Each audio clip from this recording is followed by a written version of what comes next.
superhero.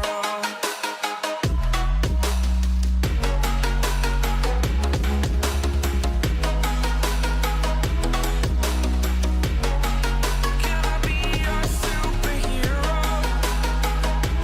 Superhero. Superhero. Superhero.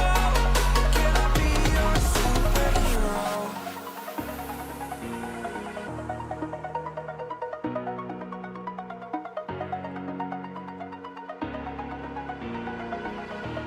I'm so ready. Feel like I'm floating through the air. Monday. In the big boy arena, All is said and done. we got the challenger, the Papa Bear. I am restricted. Hello. Fixed above the web. I need How's to everybody keep the doing habit that? that my mind is breathing in. Break out, I've got to see. You see the little bit of line there in the throat, it's starting to shrink a little bit. Starting to shrink a little bit. I played it innocent, a feel of discontent. I'm finally facing it all. Fearless?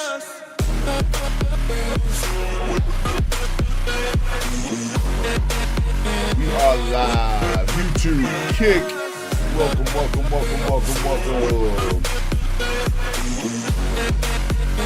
We got the jams. We got the big boy. We got everything we need.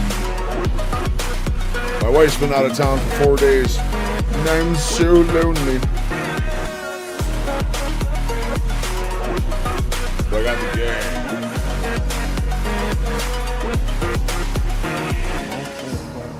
Burning the bridge that Oh keeps yeah. us. I'm here and I'm Alright, so we got a short stream tonight. I had a family obligation I ended up having to do earlier. I didn't think I was going to have to do, so we're starting super late. We're only going to run about 2 hours here. I got one react I want to do. Super good clarification on grass-fed, pasture-raised, how labeling works on stuff like that. I really want to review that. And then I have been promising for like 4 streams now that we were going to start Red Dead Redemption. So probably most of this is going to be a gaming stream. If that doesn't interest you, then I understand. Vanishing Fairy, man. Oh, allow me to make you vanish, motherfucker. Goddamn kickbots. Kickbot Central.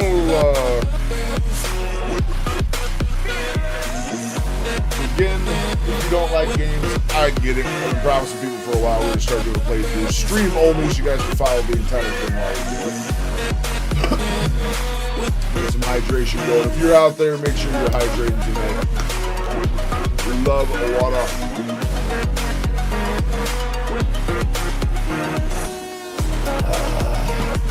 At this point, I'd probably do something devious for a coffee. The allure is strong. It's strong. It's getting there. It's been difficult. It's the only thing. The only complaint I have about Lion Diet so far. It's the only major gripe. Now that the headaches are gone, the sorrow truly begins.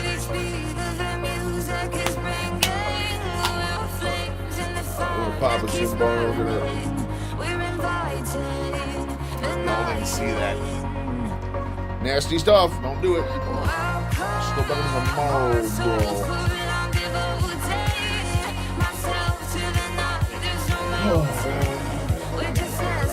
We're going to take a look at labeling for grass-fed, pasture-raised, because now that I'm only buying meat, I really need to know what's going on with labels.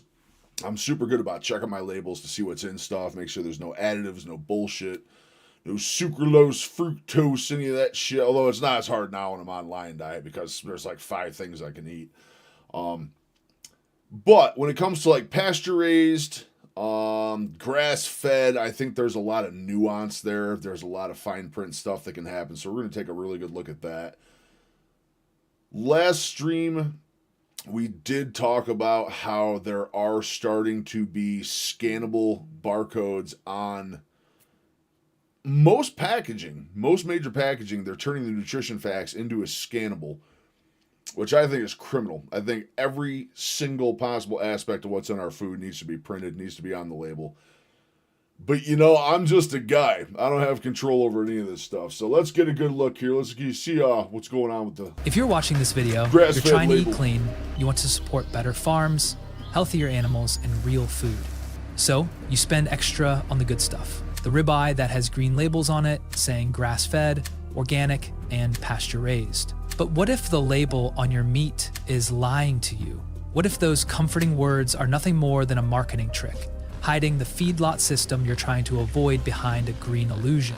Today, we're pulling back the curtain on the grass-fed scam and showing you what those labels really mean, so you can stop being tricked and start reclaiming your health.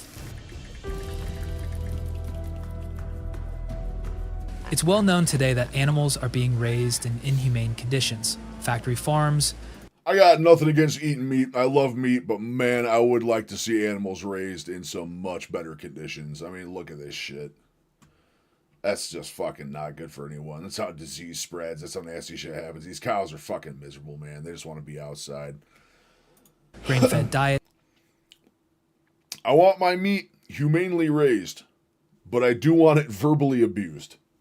There's a big difference. Very large difference. Pumped full of hormones and antibiotics. You ever talk shit to a cow before? It's delightful.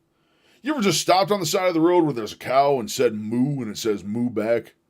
That's a level satisfying you can't get many other places. These practices aren't only Chickens too, man. Have you ever seen industrial chicken farming? I've rolled up to a couple coops out west when I was selling power equipment out there many years ago, and man, I got a sneak peek in a couple of those chicken farms, and it's something. It's absolutely something. I'm not a huge chicken guy anymore. I'm thinking, honestly, anymore, if I do end up adopting chicken again when I come off the lion diet, that I'm going to go for all local stuff. My family's getting a huge flock of chickens next year, so maybe I'll eat some of that stuff, but it's not all about that bird anymore. Not all about the bird ski. bad for the environment, they also create meat and animal products that are less healthy for you. It's a story for another. I feel like that's a story for right now. I must know more. I live out in the middle of the country. I know a lot of big dairy farms out here. So me and the wife, sometimes I think one of the best bonding things me and my wife have is when the weather's nice, we just jump in our truck and we just go bomb around. We take whatever dirt road and we just don't even know where we're going. Just every time we get to a turn, we just flip a corn and take a direction. We'll go out and bomb around for 2 hours or so. But all the back roads, we always run into cows. And I think cows need to be verbally abused. They need to be humanely treated. They need wide open pastures, grass fed. They need to be treated excellent, kept in absolutely perfect humane conditions, treated well. But you got to talk shit to them. You got to let them know. End up with stitches on your hand. Did the cow bite you? Did it bite you? I'm curious now. You really piqued my interest. Over the last decade, there has been an explosion of health-conscious people who are aware of this reality and who want to make a change. And with more people turning towards high-quality animal foods, the solution seems simple. Go to the grocery store and buy healthy meat. The meat that was cow tipping in the fence had barbed wire on it. Use your imagination. Fair enough. Fair enough. Yep. Yeah, I know where it's going. Barbed wire, never fun stuff. Hope you have a tetanus shot.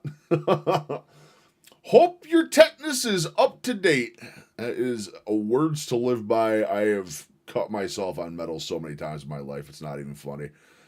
But cow tipping's a fine sport. Truly a fine sport. Fed a grass-fed diet, raised on pasture, free from hormones and antibiotics, and processed in a humane way. But here's the problem. The labels you see plastered all over your grocery store are misleading at best. They become billion-dollar marketing tools, controlled by vague definitions, self-policing programs, and just enough wiggle room to keep everyone happy. Except for you, the consumer. Let's start with the most attractive label of them all, grass-fed. We know that cattle are meant to be living outdoors, grazing and roaming on nutrient-rich grass, living in harmony. I've heard what the loophole is with the grass-fed title at some point before. I can't remember exactly what it was, but I know there's a major loophole to this. With nature and providing food for humans. So what should we also looked at last stream, we were looking at 3D printed meat that's going to be coming. It's going to be coming a thing a lot sooner than you think it's going to be, and that is actually some horrifying stuff. Absolutely horrifying stuff. Grass-fed label on your steak actually mean? Probably that the meat came from a cow that spent its entire life outside, eating only grass and forage, no grain ever. That's the ideal, but unfortunately, the reality is more complicated. The grass-fed marketing claim was created in 2007 by the USDA to give consumers confidence. Fucking USDA, don't get me started. USDA, FDA, all that shit. None of it means anything when it comes down to this meat shit, because it all comes down to whoever lobbies for the most, lobbies them for the most money, is really where the standards come from. And through what we were looking at last time, a lot of the time that is the sugar industry. They like throwing their money around. That meat labeled. They have legal heroin. Why would you not throw it around? You literally sell legal heroin. As grass-fed actually came from animals that received majority of their nutrients from grass or forage, no grain or grain byproducts ever. But in 2016, the USDA dropped its official grass-fed definition. Now, the label is self-policed. Companies can use the grass-fed label if they can provide documentation to the FSIS, showing that the label is truthful and not misleading. But there's no clear definition of what grass-fed should.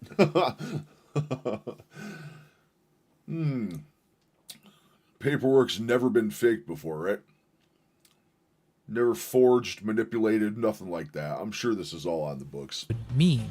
Here comes the trickery. Cows can be grass-fed for most of their life and then switch over to a grain-fed diet in the final 90 to 120 days before slaughter. That's why I think when you're looking for grass-fed stuff, actual grass-fed stuff, you need to find labeling that's grass-finished. But again, I'm sure there's all sorts of manipulation that can happen there as well. Bulking them up before being butchered. Grain finishing adds fat to the cow faster and saves the producer time. Here's a crazy one for you. McDonald's is allowed to claim them as 100% beef because they name all of their farms 100% beef. You know, I swear, weren't we trying to think of that one last time, McCarthy? I swear we were trying to think that up last week, how they were getting away with it. That is actually insane. I think you're going to see, I don't know if you were here when we were watching the stuff on 3D printing meat last week, or when was it, Saturday, when we were streaming Saturday. And I really feel like the fast food industry is going to be one of the first ones to adopt that. Friends, my wife is working out of town. She's calling. I'll be right back. This is all I get to talk to her for the day. So give me 2 minutes and I'll be right back. I'll leave you some jams going.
All right, I'm back. Sorry about that break there. I only get to talk to the wife once or twice a day. She's working out of town a lot right now, so I sit here alone. Bucky, what's going on, my man? Yeah, we're just starting up. I put out in the Discord earlier, I meant to post on YouTube as well that I was going to be late, but I completely forgot. I ended up having a family obligation pop up that I had to attend to around 5 o'clock, so we are running a bit behind. It's going to be a super short stream. We're only going until 8 o'clock because 8 o'clock is my new bedtime. I'm going to the pool at 4 a.m. every day, or I'm waking up at 4 a.m. and getting to the gym by 5 a.m. I'm in that pool by 5 after swimming laps. I've been doing it 2 days in a row. Feels absolutely fantastic. But back to what I was saying, McCarthy, yeah, I'm really sure that 3D printing of meat and stuff, one of the first places you're going to see that publicly going on is fast food. Absolutely. They're going to find a way to get that going. But back to what we were looking at. We were looking at just labeling scams, grass-fed, grass-finished, all that stuff, how the loopholes work and everything else. This is Lineage Provisions on YouTube. And super money. good video so far. When you hear grass-fed, you probably imagine cows that are outside on open pasture. But grass-fed doesn't mean the cows need to be outside in order to eat grass. No. Many grass-fed cows actually spend most of their lives on dirt feedlots, overcrowded conditions without shade or shelter, and still dosed with antibiotics. As we were saying, I want my cattle raised absolutely humanely. I just want them verbally abused. You call them names. MRI went okay. My meniscus is good. The meniscus was the big concern. My meniscus is absolutely fine. It's fully intact. There's no tears. Density-wise, it's still looking good. I do have type 2. It's either type 2 or stage 2 degeneration directly behind my kneecap, like the main point your knee flexes right there. And unfortunately, that is so deep in the cartilage, that's one of the spots that blood flow cannot get to. So sadly enough to say, there's not much that's going to be able to be done, I don't think. I know joints can be healed a little bit through carnivore and everything else, but without blood flow, being that deep in the cartilage and without blood flow getting there, there's just no way to get platelets in there to start healing and regenerating. I don't think.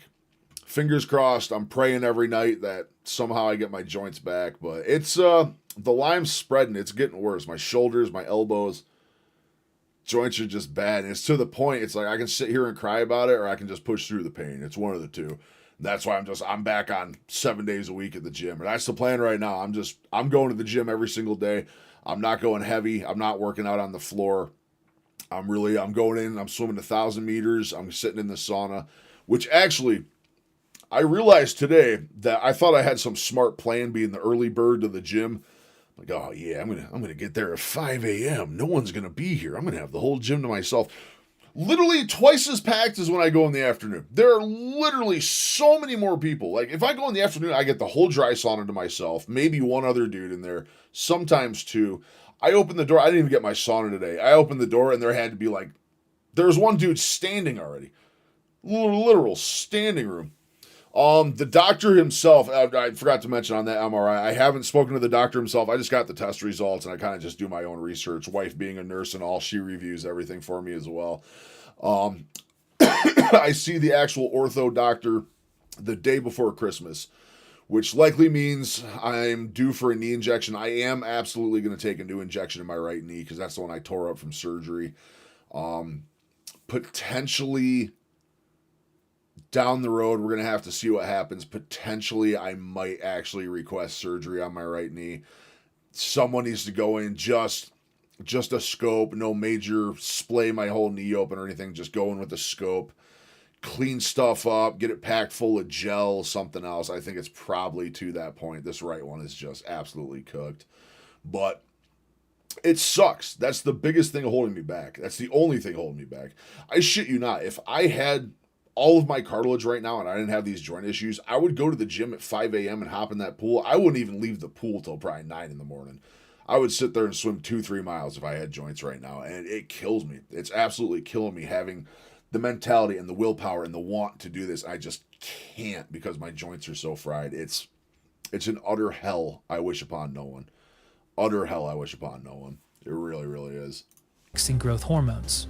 Grass-fed labels often hide standard factory farm conditions. All the producer needs to claim is that the majority of the nutrition that the animal ate came from grass or forage. What's forage? It's any edible plant material, excluding harvested grain, that provides feed for animals. The definition leads to organic loophole.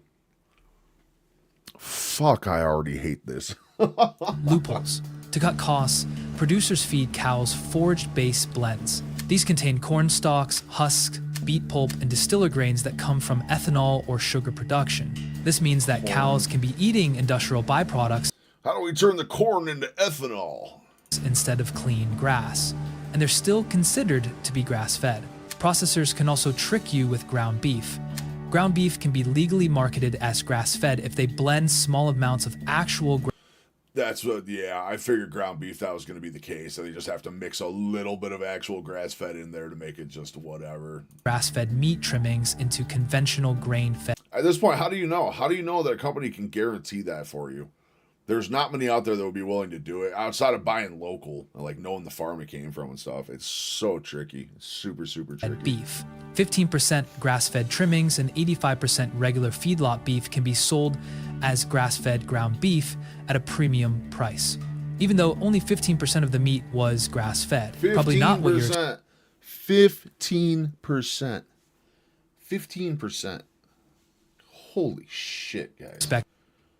expecting when you're paying for better quality meat. Without a federal standard, grass-fed has become a vague, self-defined marketing term that has created a major opportunity for consumer confusion. And we have a special word for this: greenwashing. Greenwashing is an increasingly common practice where a company markets a product as environmentally friendly, ethical, or in our case, natural. But the reality behind greenwashing... Are there any companies you guys know of that actually do have 100% guaranteed grass-fed, grass-finished, pasture-raised? So it's like, how do you believe any of these terms anymore? There's so many legal loopholes.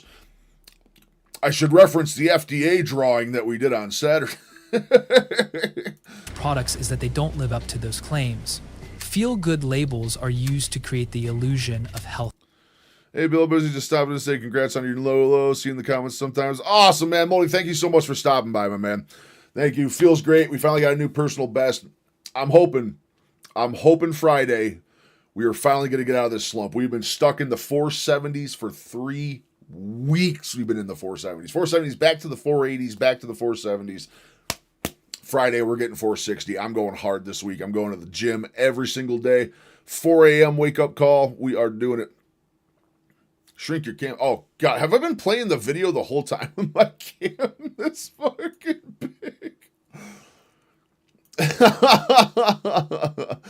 Best advice I have is go to the local butcher. That's where I get my 80-20 ground beef from, and it's not even more expensive than going to the regular Kroger or Walmart. Yeah. See, that's the thing. Yeah, the weigh-in today, McCarthy. We had a new personal best today on the weigh-in, and surprise, at 8 p.m., the push-up video is coming out, and that is also a new PB. We have a day full of PBs today. We're eating good. We're feeling good. We're looking good. Outside of joints, I'm fantastic. Do you think it's just pain? If you could have no pain, you could work out harder? Or is the pain warning, hey, sometimes it's about to break? You hear about people who literally have no cartilage but don't feel pain. For me, it's more instability than pain. Like, the pain's rough. I get, like, sharp pinches. I'm even starting when I'm doing, like, overhand in the pool. I'll bring the shoulder up. I feel a pinch, like, right here in the top of my shoulder is starting to happen really bad. That's really painful. My knees aren't super painful. It's instability. And from someone whose life was ruined by a knee dislocation, I'm so afraid for that to happen again. Because if my knee dislocates again, it's done. It's done. Why, thank you, McCarthy. I needed that positive motivational boost today. I truly did. Right in the cockles of my heart. I tell you what, you're welling me up with pride. But yeah, Bucky, I don't know, man. It's one of those things. If I had cartilage, I could fight through just pain. I don't even care about pain. I've been in pain between Lyme disease, my joints, and just being, a Kentucky Fried Fat for the last 20 years of my life. I'm so used to being in pain, I don't know what not being in pain is anymore. As sad as that is to say. My wife can attest to that. She's in chat right now. She could absolutely back me up on that. That I don't know what feeling normal is at this point. But it's the instability. I have such a fear in my mind of dislocating a joint again. And just knowing that, like, I'm in my last chance to lose weight, and if I blow a knee or something, I'm fucked. I'm absolutely fucked if I do it. But yeah, we had an absolutely fantastic day. Fantastic day.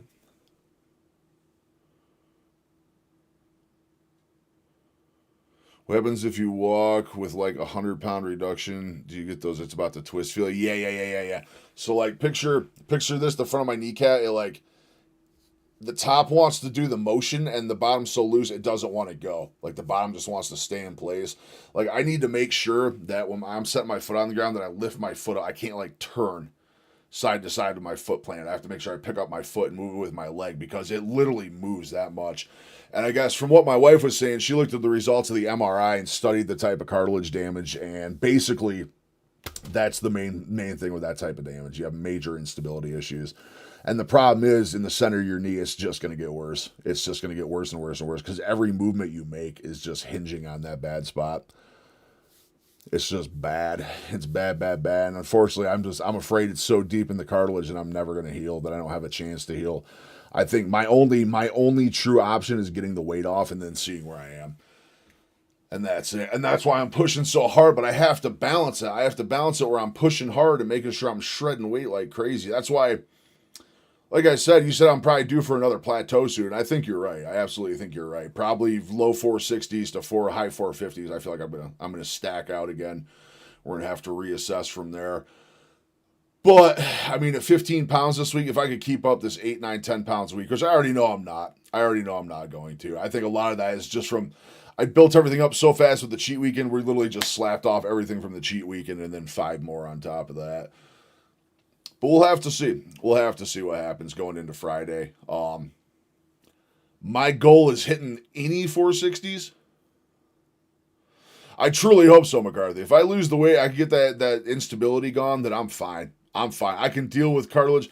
I'm coming up on 40. I know there's going to be cartilage degeneration. I know I'm getting older. I know it's not going to be all sunshine and rainbows and Tootsie Pops and wee little leprechauns. Have you looked into Kick's partner program? Are there any requirements for the monetary side of things? I've only streamed on Twitch before. There was only do a couple of views. Yeah, I've looked into the Kick side of monetizing things. It's I'm still a long ways off. From that. Hopefully we'll grow here in the next few weeks. I am also going to be streaming on Twitch coming up in the near future. I know I've been saying that for like 2 weeks, but trying to get that set up. Unfortunately, to multi-stream to 3 platforms at once through OBS or Streamlabs, it costs a whole bunch of money to do that. And I don't want to ditch YouTube. YouTube, you guys are my favorite. Oh, speaking of Kick, here comes a Kick bot right here. Goodbye. I love Kick and Kick bots. That being said, we only have one Kick viewer on average, and it's one dude that we've known forever from YouTube. He just likes watching on Kick better. Twitch, out of all of them, has the easiest affiliate program. No, see, that's the thing, Bucky. Like, even walking with a walker doesn't help. Doesn't help at all. I have one right downstairs. I have one for my surgery that I've had for years, and there's been points like when it gets really bad. When I was up near 562 pounds, again, my wife can attest to this. When I was near 562 pounds, there's days she'd have to set it up at like the side of the bed for me to get up and get moving and get to the couch, get in here. So like it definitely was a lot worse, but I still feel it. I still feel that dislocation, and it's like I wonder if a part of it's mental or not, but I really don't think it is. I'm so hyper in tune with what's going on in my body at this point. Dude, I think partly to the tism. I think the tism's a large part of that. I'm just so aware of what's happening in me that, I don't know. Truly don't know, but we've been working so hard on my knees with the joint doctor that when I go back this time, I am going to try to address my elbows, my shoulders. We're going to take a look at everything because we got to do something. I've been tested numerous times for rheumatoid. It's not that. It's just purely the Lyme disease. It's the Lyme disease comboed with the weight, unfortunately.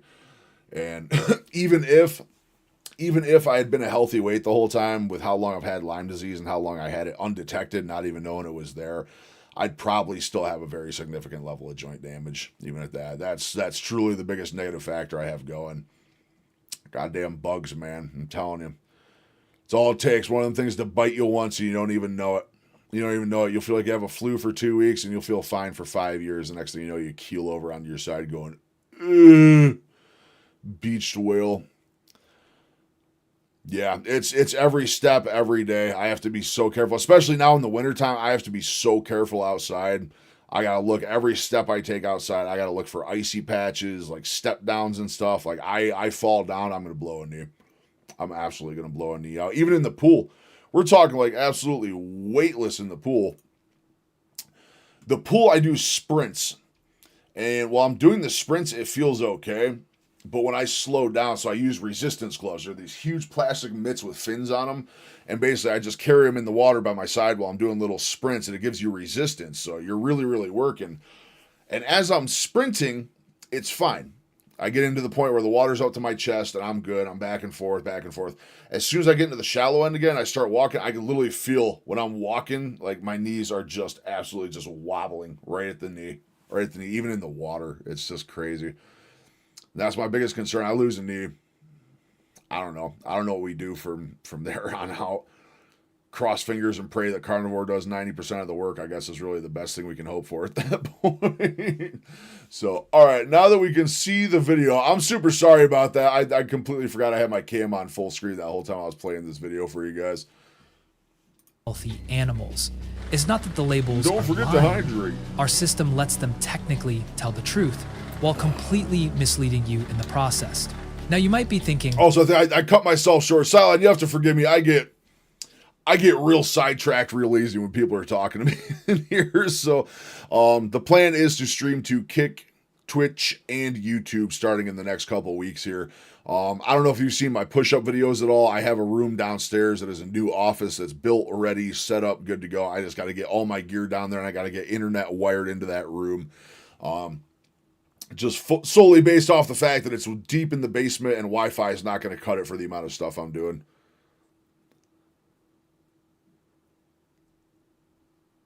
And honestly, it doesn't have to be a prayer. Sometimes weight loss does come from diet alone. Oh, no, McCarthy, you're right. No, you're right. It's literally, I mean, carnivore is doing the brunt of the work right now. I'm putting in minimum exercise. I do very light pool work every day. I do 1,000 meters in the pool every morning at 5 a.m. I get that in, and I'll do a dry sauna. It sucks, though, because every day, I'll tell you guys right now, and this is going to hurt to say, every day I go to that gym, and I walk out of the locker room. And the pool and everything in the sauna, it's all attached right to the locker room. So I go in, I do my thing, I get dressed, I start heading out the door, and the last thing I see is when I come out of that locker room, I look out to the floor, and I see the people on the treadmills, I see them on the row machines, I see them doing free weights, and I just pray I can get back out there someday. I want to work out. I want to work out so bad. Like I said, if I had full cartridge right now, I'd be losing 20 pounds a week. I would literally live in that gym 10 hours a day. I have nothing else to do except make videos and live in that gym right now. And unfortunately, just with the joints, it's holding me back that hard. Absolute nightmare fuel. A hell I wish upon no one. okay, if grass-fed animals are We'll keep the diet side. We're going to count on that doing the bulk of the work. I'm still going to keep the prayers in there because I need everything I need at this point. I truly switched do. to grain for the last part of their lives, I'll just buy a different label. Grass-finished. Grass-finished means that the animal was fed only grass or forage from start to All right, finish. so here's what I'm curious on. Where's the bullshit in grass finished? There's got to be some bullshit in here. Clearly right? much better than being switched to a processed grain diet at the end of their lives. But here's the problem. The USDA doesn't regulate this term either. Anyone can use it, and there's no required verification. Even No if the definition is verification. USDA doesn't monitor. All right, we're doing a shitty painting. We're doing a shitty painting. All right, so we got a big old building over here. Got a big old building. This is the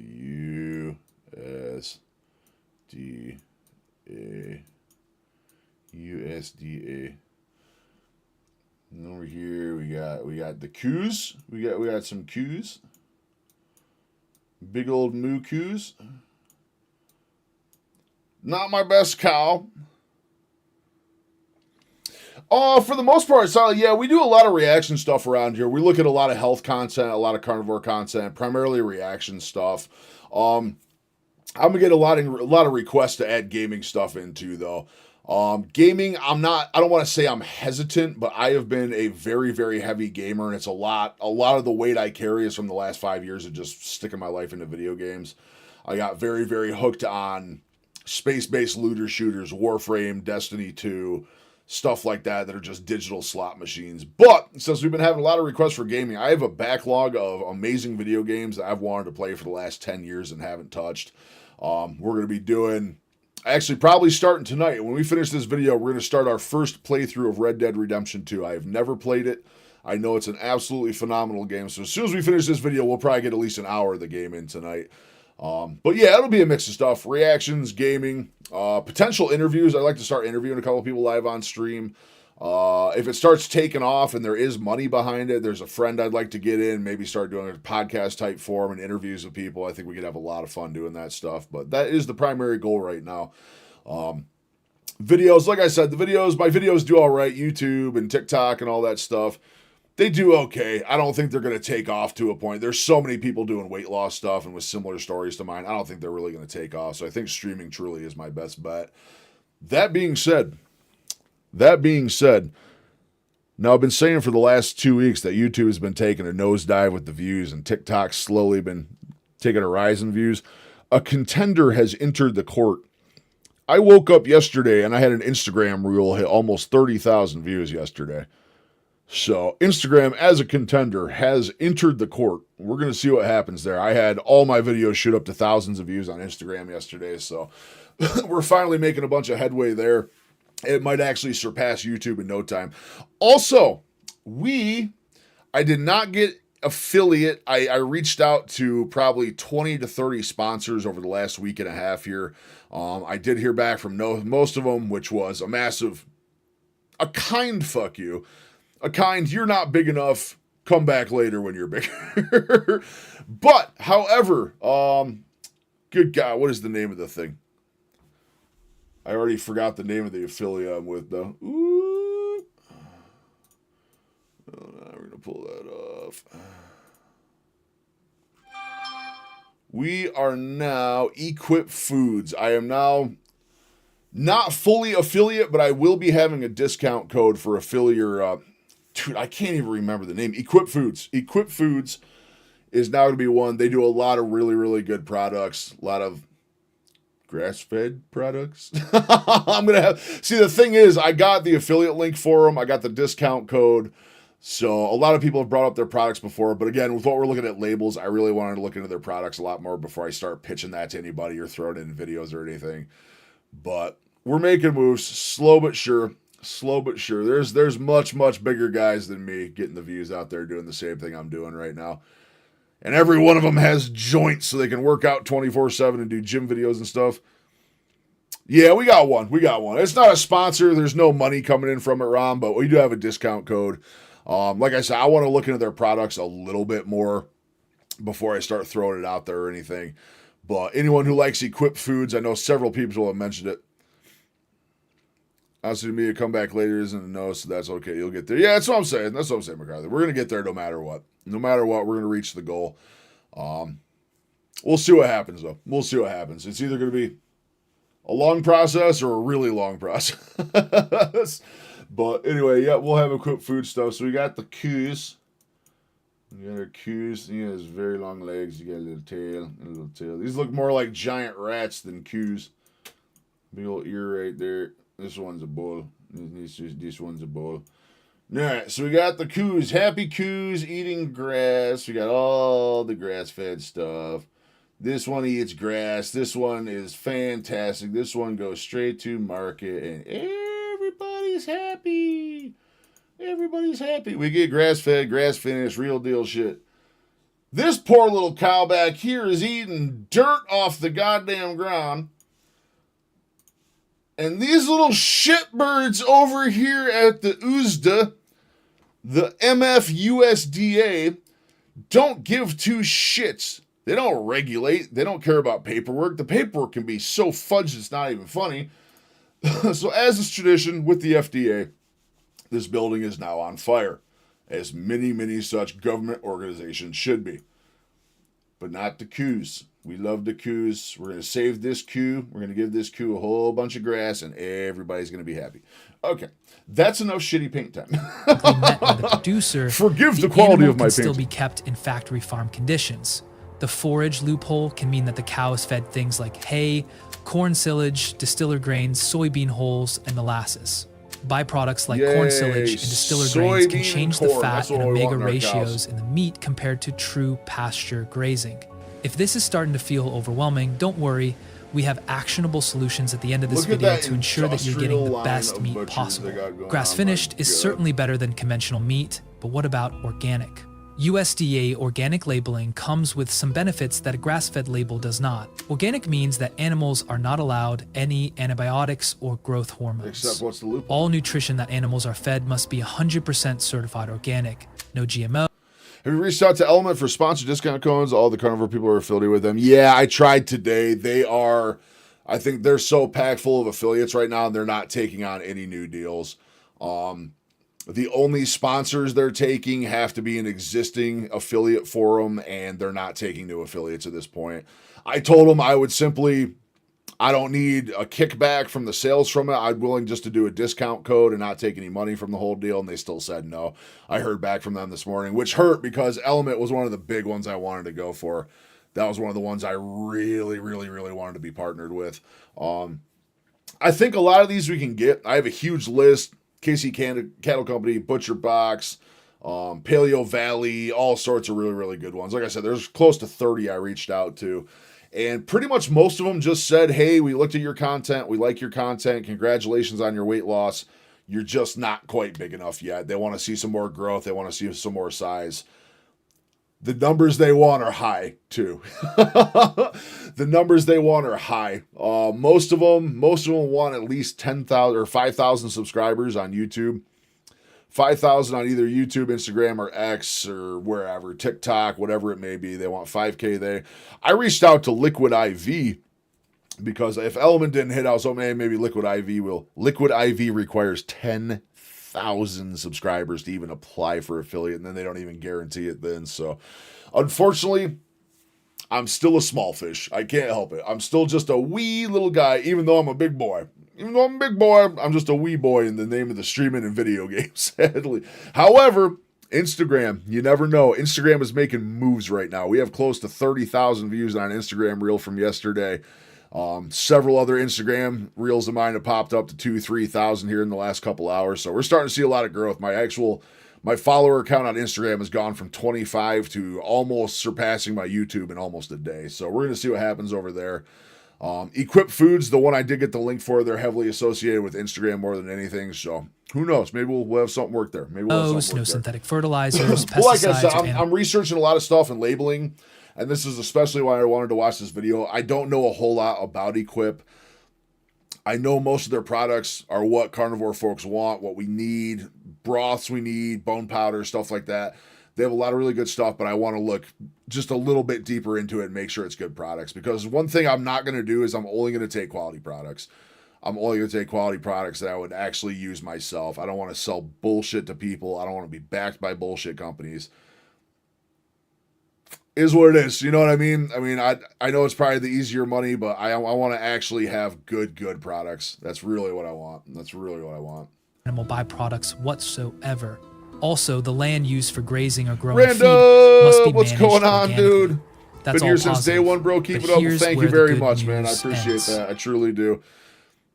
Say most of the folks in the stream, man, you guys have all been around since like the first week or so of me putting videos out. When was it? Probably back to August. It was like the tail end of August when I started. We lost for collabs. Help get your views and subscribers up. I have been. I've been trying to get a hold of Ethan Benyard. I'm finally talking to Ethan Benyard a little bit. Reed, I've been trying to talk to him, dude. No one tops Reed on views doing this. There's no possible way to top Reed. I put out a reel the same day that Reed put out a reel.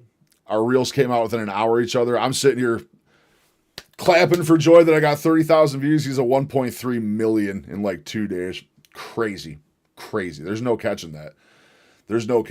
But like I said, I've reached out to quite a few of them. I'd love to talk to some of them on stream. I think I have the voice. I have real good personality enough where I could probably interview some people. I don't want to do like Dave Mack style, like steal his whole bit. I'm not trying to do that. Just found you a few days back. Oh, awesome, Si. Awesome. I was going to say, I recognize your name from the last couple days. I didn't remember it from before that, so that makes a lot of sense. Makes a lot of sense for sure. A lot of the guys in chat right now, a lot of the ones that hang out and some streamers, some OGs, man. McCarthy been around for a while. Rom's been around since like day one. Bucky has been around since before day one. Bucky, I think, was just waiting for my first video I ever made to show up. Bucky was there. We got a lot of people. William, we got a whole ton of folks that have been around for a while. Surprisingly, another one of the OGs, Mr. Benny, is not here tonight. I remember he had something going on tonight. So maybe he'll pop in a little bit. But either way, man, you found me today. You found me when I started. Doesn't matter, man. I appreciate the hell out of every single one of you guys. You guys are amazing. You truly keep me going every day. You really do. Right in the heart. You guys keep me motivated, man. Everything you put in the comments, all the kind words, all of it, man. It just pumps me up every day. So the first thing I do, I roll over in bed. I've been getting up at 4 a.m. to go to the gym. I set an alarm at 3:45, and the first thing I do is kind of roll over and read through the comments from the night, man. It gets me all pumped up to go to the gym in the morning. Just that 15-minute daze of scrolling through the phone, and oh my God, you guys are awesome. Each and every one of you, man. I truly appreciate every one of you guys. That's what I'm thinking, McCarthy. I'd really like to interview some of the other guys doing big weight loss stuff. And once I get downstairs and have a lot more room. See, the other thing is I hate the environment. I'm basically in a closet, I turn the light off so you guys can't see. There's a big clothes rack in the back. There's a big chair behind me and stuff. So we'll be a lot better off when we get downstairs. We'll start working on some more stuff after that. But that would be an awesome goal. I think streaming, and I'd love to do live interviews. I'd love to do interviews on stream. None of this pre-recorded stuff. Because I want to be able to ask hard questions. You know what I mean? I want to ask really hard, really direct questions. And if you're doing it live, there's no ducking out of it. There's no, I'm not going to answer it, edit this whole thing out and do that. So I don't know. Like I said, there's a whole bunch of ways we can go. I'm staying the course right now. I think we're doing really, really good. We're going to step the streams up. We're doing 4 days this week. I'll be live tomorrow, 4 to 8. Thursday 4 to 8, Friday 4 to 8, potentially Saturday again. Wednesday is my only day I take off from streaming as of right now, or weekends too. But like I said, Saturdays we're probably going to start having a consistent day every Saturday. Yeah, I've been procrastinating for a while on the YouTube thing. I was wanting to start a reaction channel that does focus on music, mainly news, politics, science, recording. Do it up, man. I'm trying to figure out how to get around all that copyright stuff that a lot of the reaction channels run into. See, I've run into a few. It's one of the things I'm starting to feel the waters out on myself. The biggest thing is you just have to make it transformative is the biggest thing. There's so many of these reaction streamers that literally they'll sit here like the video we're doing right now. I mean, this is a 6-minute video. We've been bullshitting for 40 minutes to get 6 minutes into a video. We're completely transforming this video. This is no longer just, hey, we sat here and watched the video. You know what I mean? This is us talking and getting talking points from it. You completely have to transform the stuff. Really good ones. I mean, like I said, I'm completely apolitical. We don't talk politics. We really don't talk much in the way of news outside of health stuff here. We don't talk any of the crazy stuff. But you're right. It's when you're doing that, you got to tread on careful ground. You really, really do.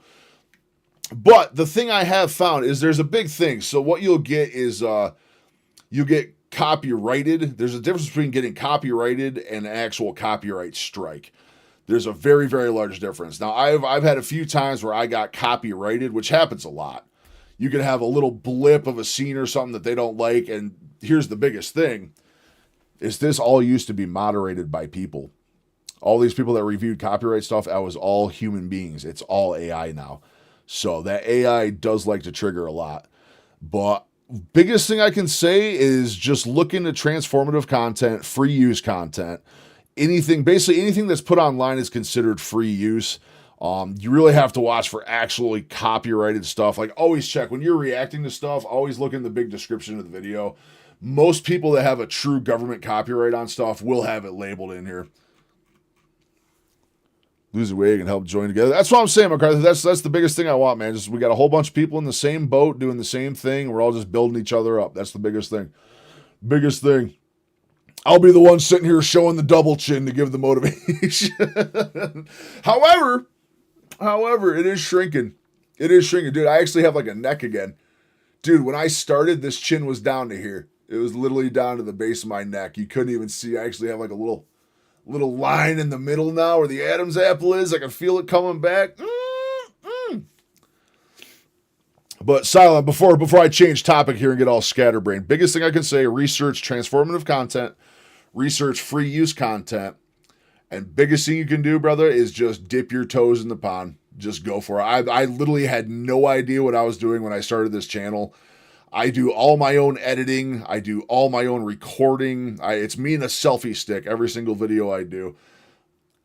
I didn't know how to do any of it. And I'm just learning as I go. That's the best you can do. Learn as you go and just be careful, especially the type of content you want to do. Definitely tiptoe into it. But best way is to get your feet wet. Best way is to get your feet wet for sure. Make sure you make, when you make all your accounts, make sure you make a business email and stuff. Don't link it in any of your personal emails or anything like that. That's definitely what I did. I made like business accounts for Outlook and Gmail and all that stuff for your YouTube logins and all that. The biggest other thing I can say, put content everywhere. You never know what's going to take off. You never know what's going to take off. Every single thing I do goes to YouTube, TikTok, Facebook, Instagram, X. I'm forgetting one. Rumble. I do Rumble too. I've never even really brought up Rumble. I do Rumble content. Streaming. Get as many platforms going as you can at once. It's crazy what the difference in someone's look is when they lose about 10, 20 pounds just in water. I'm down from 314 to 305, and just within the last couple of weeks, I'm assuming most is water. Yeah, you're going to have, off the bat, you're going to lose a lot of water. Honestly, I lost 15.6 pounds this week. Like, dude, that's so much water. So much water. I probably lost, I would say maybe the last actual couple days has been a whole lot of fat, but that first 9 pounds last week, that was probably like pure water. Which is what I gained, because like my cheat meal weekend, I kind of reviewed it the other day. I really didn't go too absurdly hard on that cheat weekend. It was just a ton of water I gained back. Man, Instagram's going though, man. We got a chance over there. But the biggest thing, it's the same with the weight loss and the channels, man. You just dip your toes in and get started. Either way, I just want you to know, I'm incredibly proud of you for taking the first steps. Even though you're only down, 9 pounds? Brother, that's awesome. That's absolutely awesome. You're taking the steps in the right direction, and that's what matters. You're out here doing it. Stay focused, stay locked in. Like I said, we're here every day. You need a support group. You need people to talk to. If you look in the descriptions of my videos on YouTube, we have a Discord as well. You ever want one-on-ones? When I'm editing videos, a lot of times I just hang out in the chats in there. You ever want to have one-on-one or just jump in and bullshit? So we got stuff all over the place. Either that or just find like X, YouTube, anywhere. I have my link tree linked in all the bios. That has all of my stuff. TikTok to Discord to all of it's all right there. But seriously, anything you need, like I said, we have a lot of very, very knowledgeable people around here. A lot of people that have been doing carnivore for a very, very long time and have found tremendous success with it. Where'd Rom sneak off to? Rom was kicking around here a little while ago. You won't be able to see him. He is on the kick side of things. Unfortunately, you guys can't see each other's chats. Rom is down over 200 pounds, I believe. He is absolutely killing it. Rom is going hard. He's a big carnivore enthusiast. But we got a lot of really good people in here. Really good people. You found the right place if you're trying to lose weight. You truly have. All right. And the greenwashing begins. Organic rules require year-round access to the outdoors and access to pasture during the grazing season. It gets you pumped up. It sees that scale moving. Dude, there's nothing like seeing those numbers move. Here's the other thing too, though, Silent. Here's the other thing too. And it took me a while to embrace this myself. Start finding non-scale victories. Like I just showed, like my chin. The fact I can just see my neck again. You know what I mean? Non-scale victory. Measurements. Take measurements. Get a nice clothing tape measure. Measure your arms. Measure your thighs. Do all that. Keep measurements down. You'll see a lot of changes. Sometimes that scale won't move and you'll see your legs shrink down like an inch. Like it's crazy. It is crazy when you do measurements. Just easier things. You'll notice yourself going up like stairs. I'm making dinner. I had a blip. Didn't hear what you said, but I lost a little over 250. Yeah. I was just telling. I was flexing your story. I said Rom's one of the big fucking winners around here. I know he's down over 200. I forgot it was 250. So yeah, he's down 250. Absolute unit of a man. Beautiful human being, that Rom. Beautiful human being. What you making for dinner, Rom? You got some brisket going? You got some cracklings going down there? I know you got something good. What time are you trying to play Red Dead 2? As soon as we finish this video, I'm sorry, we keep getting sidetracked, but as soon as we finish this video, we're going to get Red Dead this going. Access can be either that or 7 o'clock, whatever hits first. minimal. For example, a dirt lot or a small pen. Again, I have never played it, so do not expect a whole lot of skill on mine. With a door technically counts as an outdoor access. Cows must graze on pasture for at least 120 days per year, and 30% of their diet during that time must come from fresh forage. 30% but the remaining is still 70% of their diet can come from stored organic feed or grain. Pork, center, And organic cuts, meat and dairy included. often God, come from industrial-scale that sounds operations rather than small family farms. Most importantly, organic does not mean grass-fed, grass-finished. They can still be fed a grain-fed diet and get the organic label. In 2017, the Washington Post investigated one of the biggest suppliers of organic milk. These people all just fake the funk. They can just found fake the funk with thousands the of paperwork cows to the on USDA. massive feedlot-style literally it. operations. That's all they have to do. There was minimal grazing on pasture. They were technically compliant with all the rules, but this isn't the idyllic farm conditions that we picture when we see the organic label. How about pasture-raised and free-range? That's the biggest Nearly ones I was every curious egg on. carton in Whole Pasture-raised is Foods the big lists one I such a was label. curious on. That must mean that animals are enjoying a life outdoors while eating a natural diet, right? Wrong. For pasture-raised, there is no Later in legally life, gamer. binding USDA I've been a gamer my definition. whole The life. term is entirely I just never played a unregulated. game like There's this. no minimum pasture size, no time requirement for being on pasture. I'll tell you what, I got and no sucked density into limits. Expedition This means 33, that animals could have Claire minimal Obscure, the outdoor one that just came out a access, few months and the ago. access Oh they my do God, have that could be game was small phenomenal. paddocks or dry lots. I usually don't like not games like open that. grassland. That's probably the They best could be game I've outside ever for played just a in my entire fraction life. of their lives. As long And as I their was feed there when is GoldenEye forage-based, came out. they can still qualify, meaning hay, silage, and other industrial byproducts are all fair game. As for free range, this term is only regulated for poultry, and even then, free range only means that chickens were given access to the outdoors for some period of time each. I've read this one. Literally giving the chickens access to the outside, they literally let it count opening a window in the fucking barn. I shit you not. They can open a window on the barn. They consider them getting fresh air, so they're pasture day. raised. There are no rules about how much outdoor space per bird. If the outdoor area is grass or just dirt, and how long they go outside for. A free-range egg facility could have 20,000 hens in one barn with a small door leading to a tiny yard. If the door is open for only a few hours a day, the eggs can still legally say free range, even if very few of the birds made it outside that day. As you can Dark see, Souls, dude, the I've issue never with many played the Dark labels in our Souls. grocery stores We is could that do the they are Dark Souls often down the road too. If misrepresenting people start how the liking meat was gaming stuff, actually man, we could do all the produced. Dark Souls. The purpose we of could this do video is not to Sekiro, stress we you could do out. all that stuff, Eating man. any Elden meat Ring, is all better the- than no meat, and grass-fed I'm and afraid of finished millennia. is certainly better than conventional. There are also alternative labels in some grocery stores now, like Regenerative Organic Certified, American Regenerative. Grass-Fed Association, and Certified Grass-Fed by A Greener World. These labels do a much better job at selecting farms that raise animals in a responsible and like regenerative that. I way. like that. But it's important to be aware that many local farms will not have these certifications, even if they practice I'm so bad regenerative at farming. dodging, though, It can Rob. be expensive to apply, So bad. have the farm audited, and to maintain certification. At Lineage, we believe in looking beyond the label to see how the meat was actually produced. Many of the best regenerative farms in the world have no certifications or grass-fed labels. So what can you do? If you're tired of greenwashing, we have solutions. Number one, buy from a local farm that if dude was in a possible. bathrobe The for a second. single best way to avoid greenwashing is to cut out the middleman and buy direct I want to from buy farms local, in and I your got area. local, Go like to a local farmer's market access and to ask really, your really good farmer meat. It's very just simple so questions expensive. like, are your cows It's so 100% expensive. grass-fed and finished? Do they ever go to a feedlot? Do they get antibiotics, or are they fed any grain? Simple questions like this can reveal a lot about how your food was raised.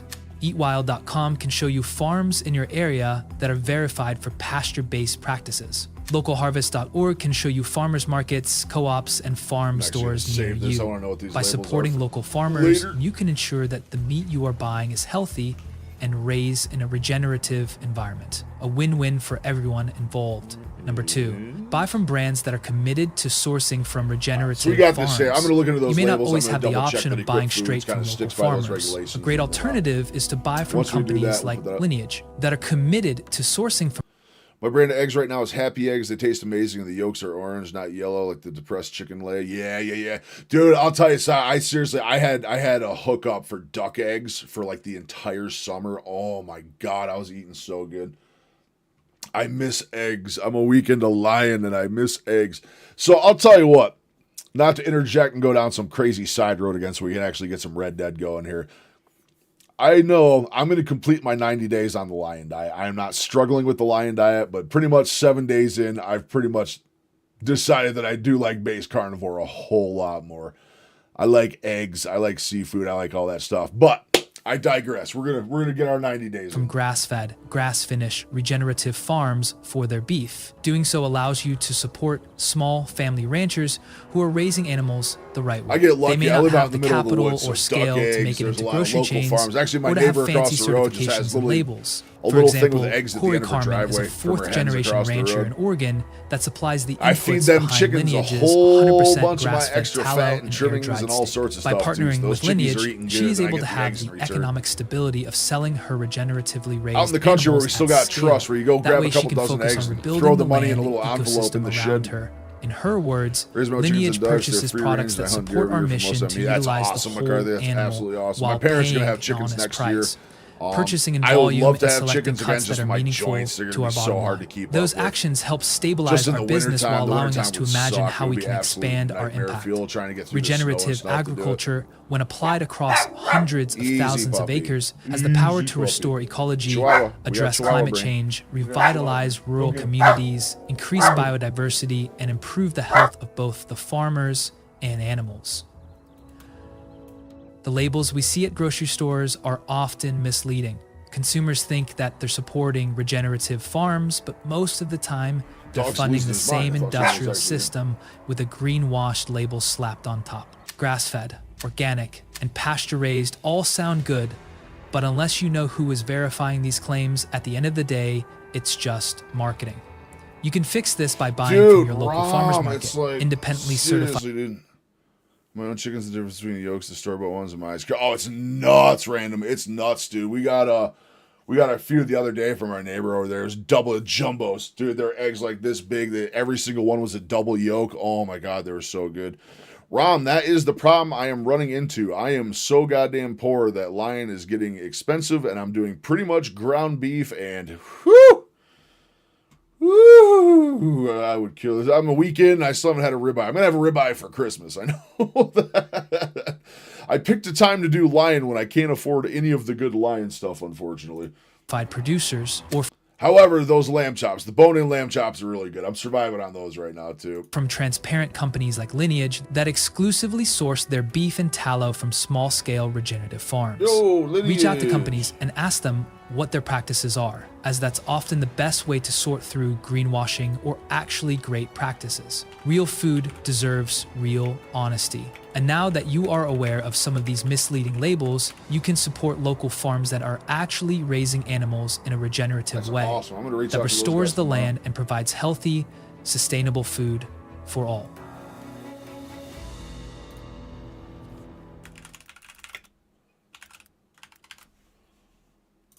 All right, we're going to give him an awesome vid here. We're going to comment. I'm going to get up. I take a break on the hour. Every hour, I'm going to take a second to get some blood flow in my legs. Food costs will decrease. Yeah, ground beef is weirdly filling. Yeah, ground beef fills me up so much. I'm not struggling to eat enough every day. Sit underneath when eating ground beef. Yeah, I've been hitting really good numbers, Rob. You'd actually be proud. I was up 3,000 calories, 2,800 calories the other day, so I've been eating a whole lot more on Lion. A whole lot more. I was finally ready to push the limit and test it a little bit. Absolute awesome video. Awesome video. I'm going to reach out to that company tomorrow. I kind of want to find out more about them, see if they also have affiliate stuff. Maybe we can get involved with them because that sounds like a really, really cool process. So give me 2 minutes. I'm going to get some blood flow in my legs. Evolution of bodybuilding. That sounds super fun too. We're going to boot up Red Dead. We're going to get some gaming in tonight because I've been promising it for some time. install script. Why am I install scripting? I literally played the game earlier. So we're going to get some Red Dead in. Give me 2 minutes. I'm going to let the dog out quick. I'm going to freshen up my water, and I'm going to get some blood flow in my legs. I'll give you guys some jams, and I will be right back.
Yeah, the no sauces and stuff is rough. The no sauces stuff is rough. Alright, cut the jams. We're heading to the Wild West. There ain't no funky beats back then. Alright, here we go.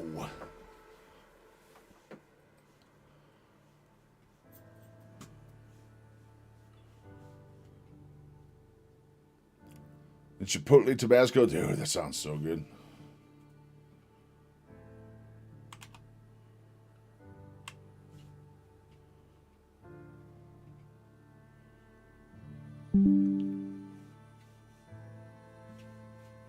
Why am I not alt-tabbing? I need to get... Oh my god, how many tabs do I have open? God damn it, I passed it! Get to OBS. Alright, the game just keeps grabbing my mouse every 2 seconds. I don't know why we're not full screen either, so we're going to have to figure that out. I cannot turn my cam back on until it lets me have my mouse back, sadly.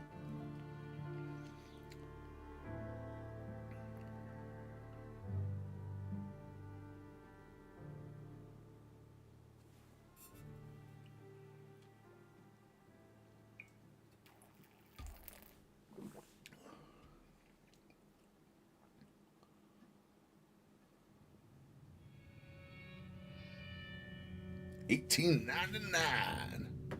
The Outlaws and Gunslingers was at an end.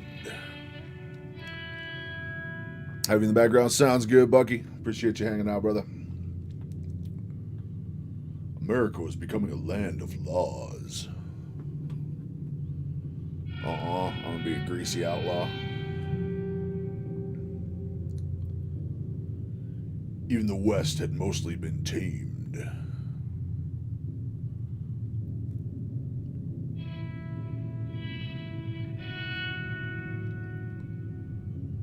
Few gangs still roam, but they were being hunted down and destroyed.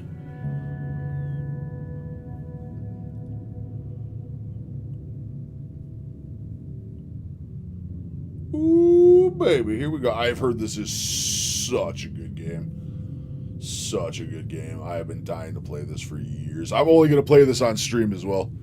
Yeah. As soon as I have access to the options, it's going full screen. I'll have my cam back on, too.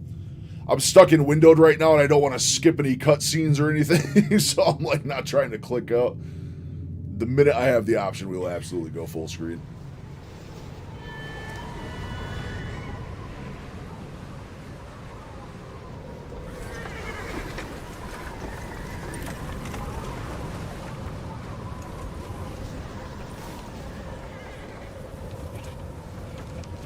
Abigail says he's dying, Dutch. We'll have to stop someplace. Okay, Arthur's out looking. It's running choppy as hell in window mode as well. If we don't stop soon, we'll all be dying. This weather, it's May. I'm just hoping the law got as lost as we did. There. Started the whole since inside out. Any luck? Oh yeah, we're going carnivore in this game for sure. I found a place where we can get some Carnivore shelter. and whiskey. Let Davy rest while he... You know. An old mining town. Abandoned. It ain't far. Come on. Come on! Yeah! The wild thing is, I started this up earlier too and went to the options. I couldn't get into the full screen stuff.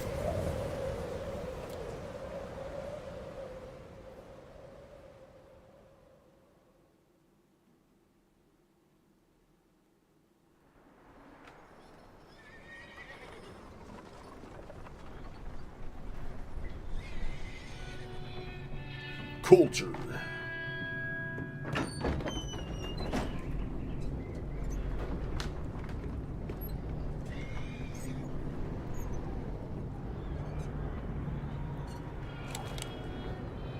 Bring him in here.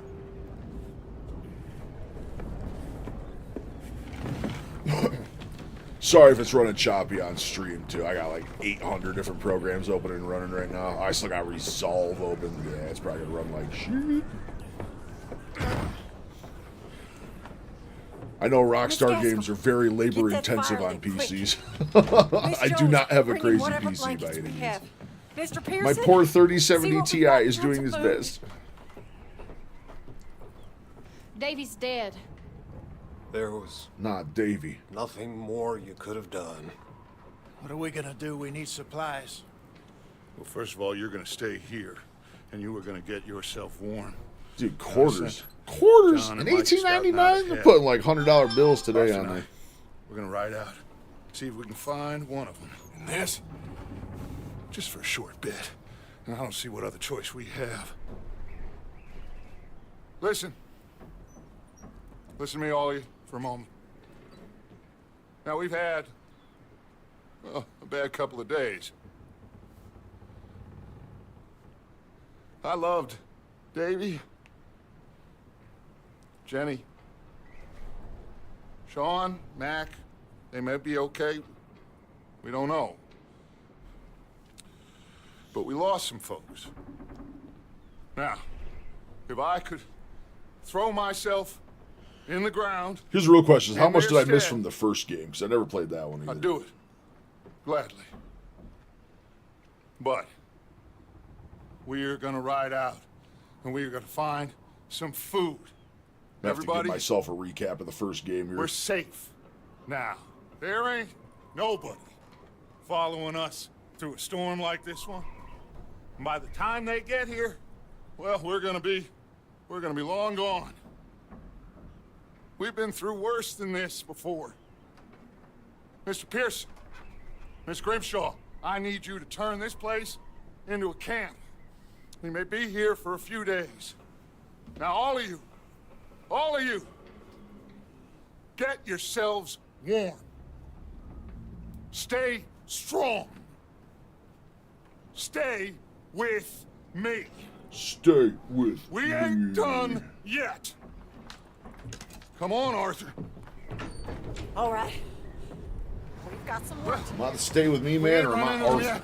So, they both must have headed down the hill. Sure. Hey, I ain't had time to ask.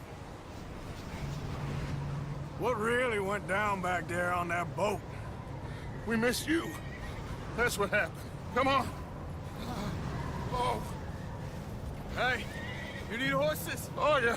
Hey, Mr. Smith, get yourself indoors. You need to rest that hand. I'll live. Get indoors, son. Bye.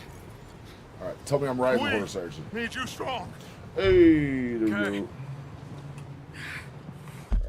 Escape.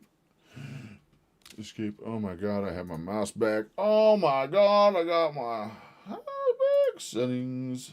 Yes, please. Hold on, we're gonna make sure we gotta close some shit out here. Oh, my poor PC is struggling right now.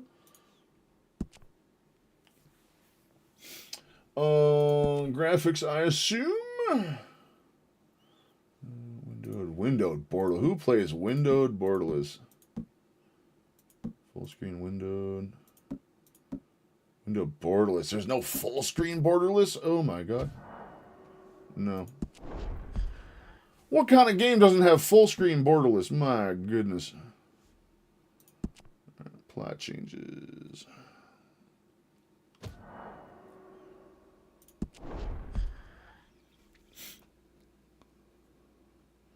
What specs am I running? I actually don't even remember what my motherboard is. I got a 3070 Ti for my GPU.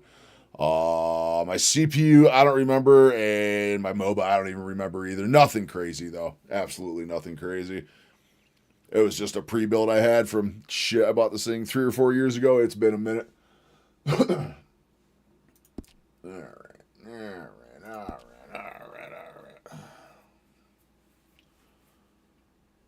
Why is it offset? Is it offset on the stream for you guys?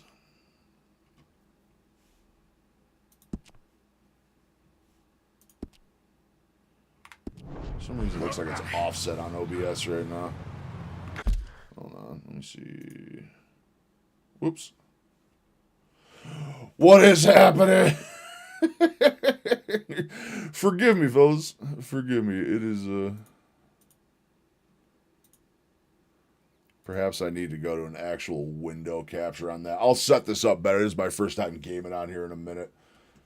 Did we lose full screen on that? Window borderless. No. No. I'm not clicking on that. What is happening right now? I don't want window. I want full screen. Apply changes. Okay, it's still completely offset on OBS.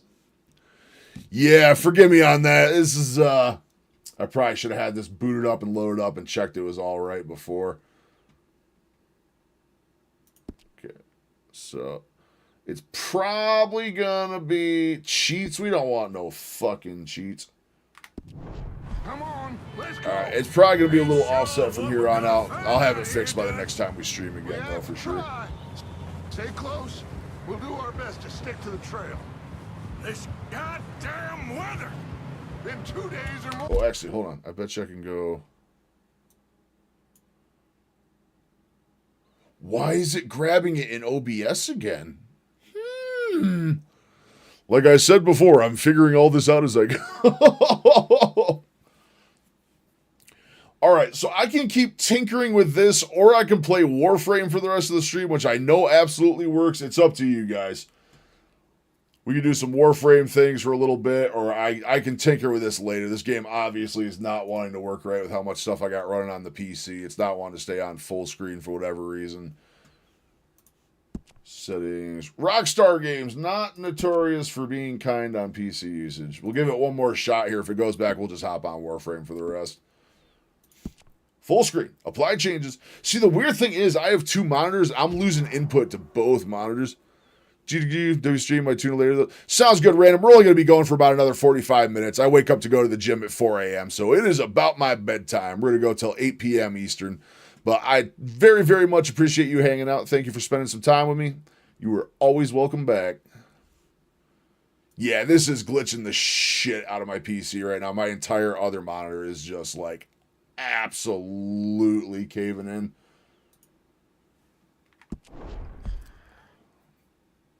So I'll tell you what, since I don't know what those chat XP is about, I think I'm due for a level up. Yeah, I'm not sure. See, the problem is I'm not dual streaming through Streamlabs or OBS right now. I have the free version of everything, so I'm literally using Restream to do all my capture and dual stream stuff, so I can't even see the YouTube and Kickstream stuff.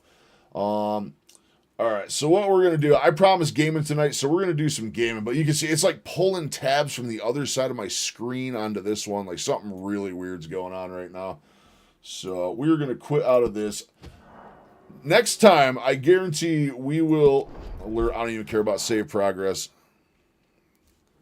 There we go.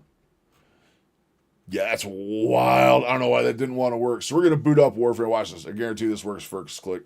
I promise some gaming. We'll do some Space Ninja stuff instead. This is just an old grindy game that I have played for years and years and years. Super, super fun. Very addictive. It's very easy to sink thousands upon thousands of hours into this game. But I guarantee we will play Red Dead on the next one. I'll actually get it booted up in the downtime, and I'll get it figured out why it's not going full screen. But you should see it from my side. It was completely taking over OBS. I was just trying to click. I think the reason it kept reverting is I kept trying to increase the size so it was centered on screen in OBS for you guys, and it kept reducing it back to windowed. So who knows? It wants to be very, very finicky. We'll do some Space Ninja things. We'll do some Space Ninja things. We'll have some fun. Again, this game is a very, very digital crack rock. As you can see, day 1,346. Ha ha! Alright, so we can do some stuff here. What do we got? We need 150 with melee weapons. This is Warframe 99. We were back in 1999. You know, I know this is a meme, but everyone laughed in The Matrix when they said 1999 was the peak of human civilization. I'd sign up to go back. I would absolutely sign up to go back. And the enemy calls for a song. I would go back any day.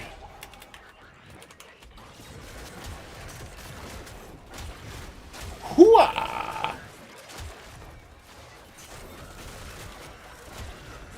I know watching Warframe can be difficult. It's so fast-paced. It's probably just a blur on stream as to what's actually happening. But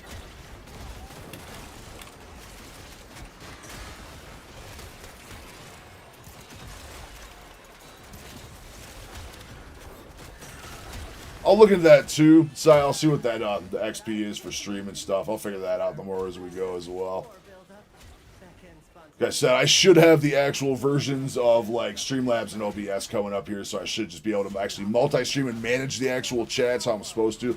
Like even my chat management for both streams right now, Kick and YouTube, it's all through Restream. Like I have to manage all of it through there. Quite the overcomplicated process.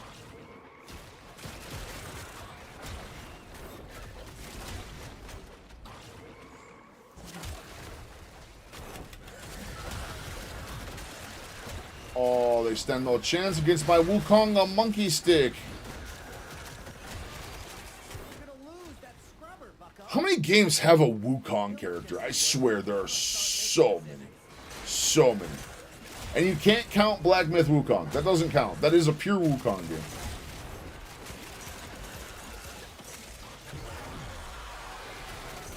I'm fast as shit.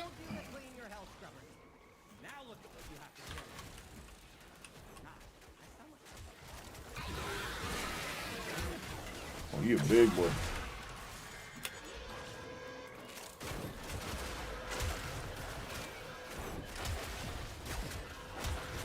I have an overlay somewhere too for the mouse and keyboard so you can actually see the inputs and stuff. I'll probably have that up next time as well.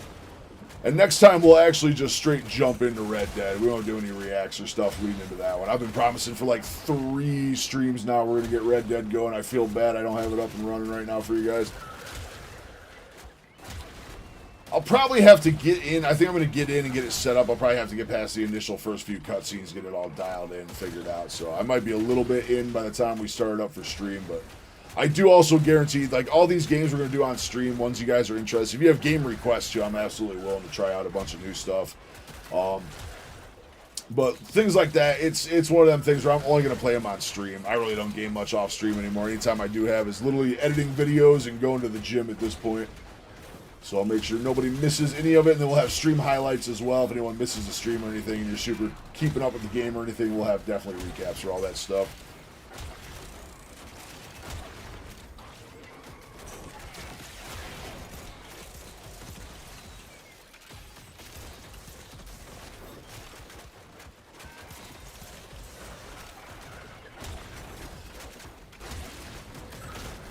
Oh, my monkey stick is stronger. And that's it. If you guys aren't digging the Warframe, just let me know. We can go back and find some more React stuff as well. I'm down that rabbit hole of grass-fed labels and stuff like that. I'm sure there's some real interesting stuff we could find.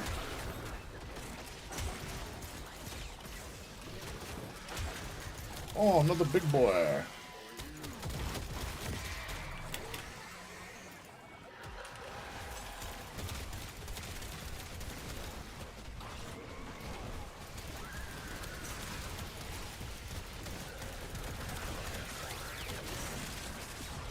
He is no longer a bigger boy. I would love to try to explain the lore of Warframe too, but my god, we would be here until 3 in the morning for me just figuring out the first like half of the game to even explain what's happening.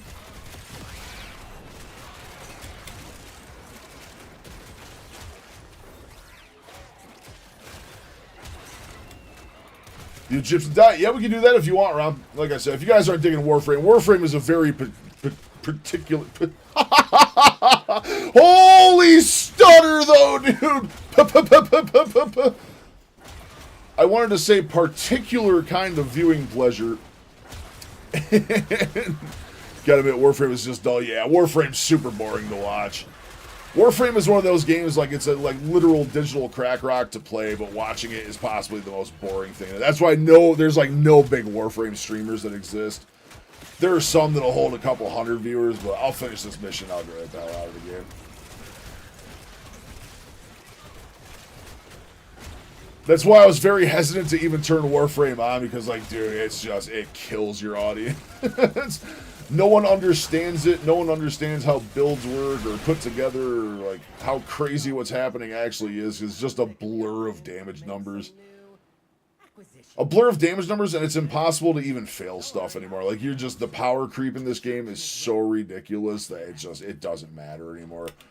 Like, nothing matters. There's no actual difficult content in the game whatsoever.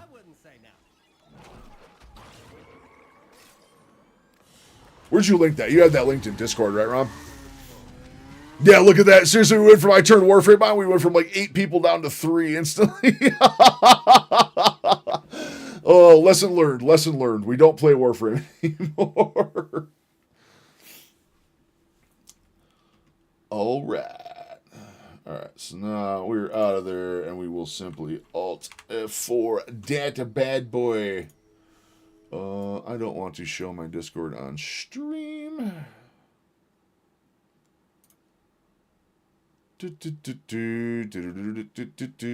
you have that? Was it just in general?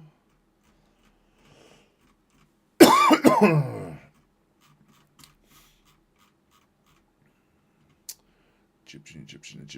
Where was it? Was it in progress? I swear you linked it in the cord. I swear you linked it in the cord. There we go, there we go, there we go. The Egyptians. Okay. Okay. So we want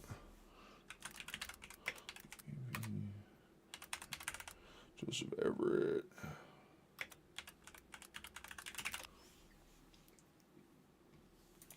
There we go. Now we're What was talking. making Now the we're talking. ancient Egyptians All right, fat? so we're going to break down what made the ancient Egyptians fatty cakes, just like me, big old fat boys.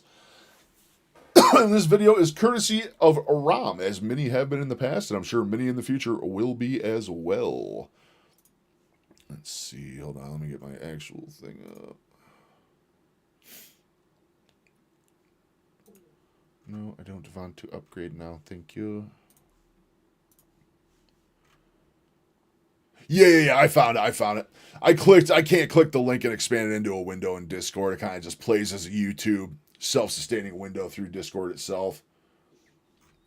Good God, I'm an absolute mess tonight. My headphones are dying. It's all falling apart, Rom. It's all falling apart. Who knew the Red Dead fail would have him running for the hills so fast? The architect Hemiunu's statue suggests that he was overweight with a serious case of man boobs. National Geographic reported that King Tut... Maybe it was just fashionable back then. Is it? I swear I've watched a few years. Benny always has a lot. Yeah, Benny's got some good ones. Bucky's had a few, I'm pretty sure. But yeah, Benny, this is the first stream we've had without Benny. I think Benny might be lurking somewhere. I know he said he had something going on tonight where he wasn't going to be in stream, though. Feels weird. Feels weird not having him around. Had large deposits of fat on his hips and breast-like fat clumps on his chest. And the mummy of Hatshepsut was very fat and probably had diabetes. It was found as early as 1911 that Egyptian mummies had heart disease. They've had to have eaten honey like a mofo. In fact, more than half of the 43 middle-aged mummies examined had heart disease. What was making them so sick? We'll get to that story, but first we need to connect a few dots. Imagine you're going on a date with someone you're really into. You've arrived at the restaurant 10 minutes early because you need to use the bathroom. After some time, unfortunately, you lose your battle with constipation. You leave the toilet defeated, and off you go to greet your date bloated and gassy. Now, imagine this uncomfortableness being a common occurrence for 10 years straight, except it's far worse. Can we talk about how Game of Thrones was like the best show ever made for like 4 seasons and then absolutely became the worst show ever made for the last couple seasons? I remember. Your gut is inflamed to the point that you have open wounds and polyps on the lining of your intestines. You get stomach pain and cramps, diarrhea, there's blood in your stool, and you're often drained and tired. This is a disease called ulcerative colitis, which a 71-year-old man was suffering through. His health was pretty bad. He was also taking insulin and pills for his diabetes and high blood pressure. What's interesting about this man is the unconventional diet he used to actually put both his ulcerative colitis and diabetes into remission. Too much sugar from eating papaya in Egypt? Yeah, sounds about right, man. They had to be crazy heavy on that honey, too. I bet they're going crazy at honey.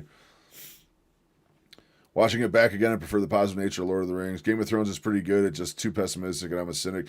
Yeah, it's just, I don't know, the whole last season, the ending, it feels like that was just so forced. I remember seeing something about how a couple, like, the main writers had to leave because they were hired on to Star Wars when that whole thing started, so I have no idea. Benny, how you doing, man?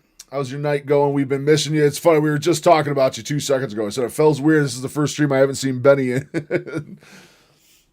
Now, we almost, the ending was quite dumb. Yeah, I wasn't a fan of the ending at all. I feel like, well, wasn't it also that George R.R. Martin, like, never finished the books? Like, they bought onto it and he hadn't had the ending written yet, and they basically just had to wing it. They, like, handed it to the HBO writers to do. You remember the Battle of Winterfell? Like, we waited, it was like a season's worth of build-up to the Battle of Winterfell, and then it was, like, so black and grainy you couldn't even start seeing what was going on. Really, Bucky? You hated the whole thing? I love the beginning. The first, like, 3-4 seasons, absolutely thought they were fantastic. His pessimistic cynical is good. He said, nah, it's just something good for people's souls. Oh, God, we didn't deserve Token. I'm actually watching Lord of the Rings again right now. I'm like halfway through the extended version of Two Towers. God, I love those movies. God, I love the extended editions, too. Killed the main character instantly. Yeah, it's okay. So as soon as Sean Bean died, you were like, nope, I'm out. I respect that. I totally get that. They killed Boromir again. God damn it. Which, by the way, are both diseases thought not to have a cure. Fucking nothing ever works out for Sean Bean in films. Can we talk about that? Boromir, freaking, Ned Stark, freaking, what was his character in GoldenEye? He was the bad guy in the Bond GoldenEye. Yanis. He was Yanis in Bond. Good time and run around and sitting on my sister's ring and her Christmas blow figures. Oh, hell yeah. It's that time of the year. It's the most wonderful time. What's also interesting is why his endocrinologist recommended he stop that oddly magical diet and do a different one. I learned about this man after interviewing Dr. Paul Mason of Sydney, Australia on Skype. Benny, we almost played Red Dead Redemption today. My PC threw a goddamn conniption fit. It started crashing out my PC. It couldn't even go into full screen mode. It was an absolute mess. OBS was screwing with it. We almost had gaming today. We did actually for 5 minutes. We played Warframe and everyone said, nah. Was to turn the shit off. What was the other book he wrote around? It was Silmarillion? I don't know if I'm saying that right. Silmarillion, something like that. I know he's got another book out. I've been meaning to read it. I have it somewhere. I just always forget about it. I'm so bad about reading. So bad. I have such a backlog of books I'm trying to get through right now. It's just not even funny. Silmarillion. Okay, yeah. That's the one I'm thinking of. Don't know if I'm enunciating that correctly or not, but Skype. Sounds right. The guidelines, by and large, do not reflect evidence. Didn't they also hand fucking Lord of the Rings over to like Amazon and they tried to do like a prequel and just went like full woke with it and just destroyed it? It's a collection of stories kind of around the origins of the world and such. Awesome. I do need to read that at some point. I really, really do. I remember seeing something about Amazon taking over Lord of the Rings. Didn't agree to ruin their version. Yeah. Didn't they go like super woke with it and stuff like that? I heard it was all sorts of a fucking mess. I never watched it. Because why? How are you going to improve on Token? What'd they use for source material for that? Was they already burned every copy in print? Yeah, true. Based. Peter Jackson did such justice to those movies too, man. I'm so happy he did them. Although I will say when he did the Hobbit series, man, I wasn't happy with the amount of CGI he ended up going in the Hobbit. I get why he did it. It was a way harder one to shoot. But there was so much CGI.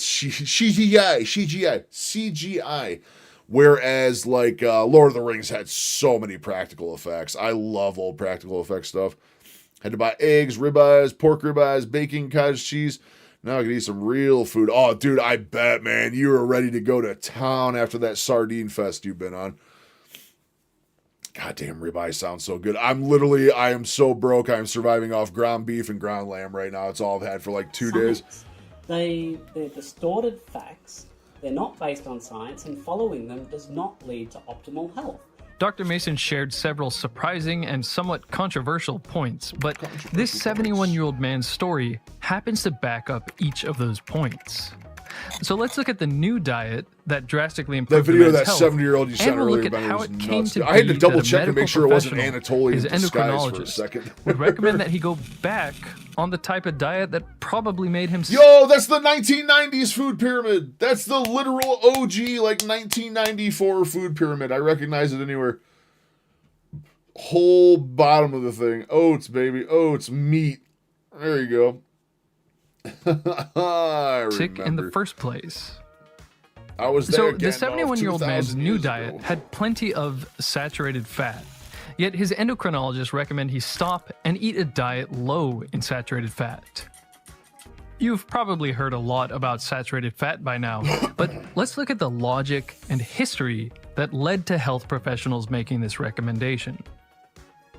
At the time, the logic was based on a flawed hypothesis supported by junk science, and that was what we call the diet heart hypothesis. It was by a guy called Ansel Keys. He was a physiologist and an epidemiologist, and he had the hypothesis that serum cholesterol and saturated fat were causally related to heart disease.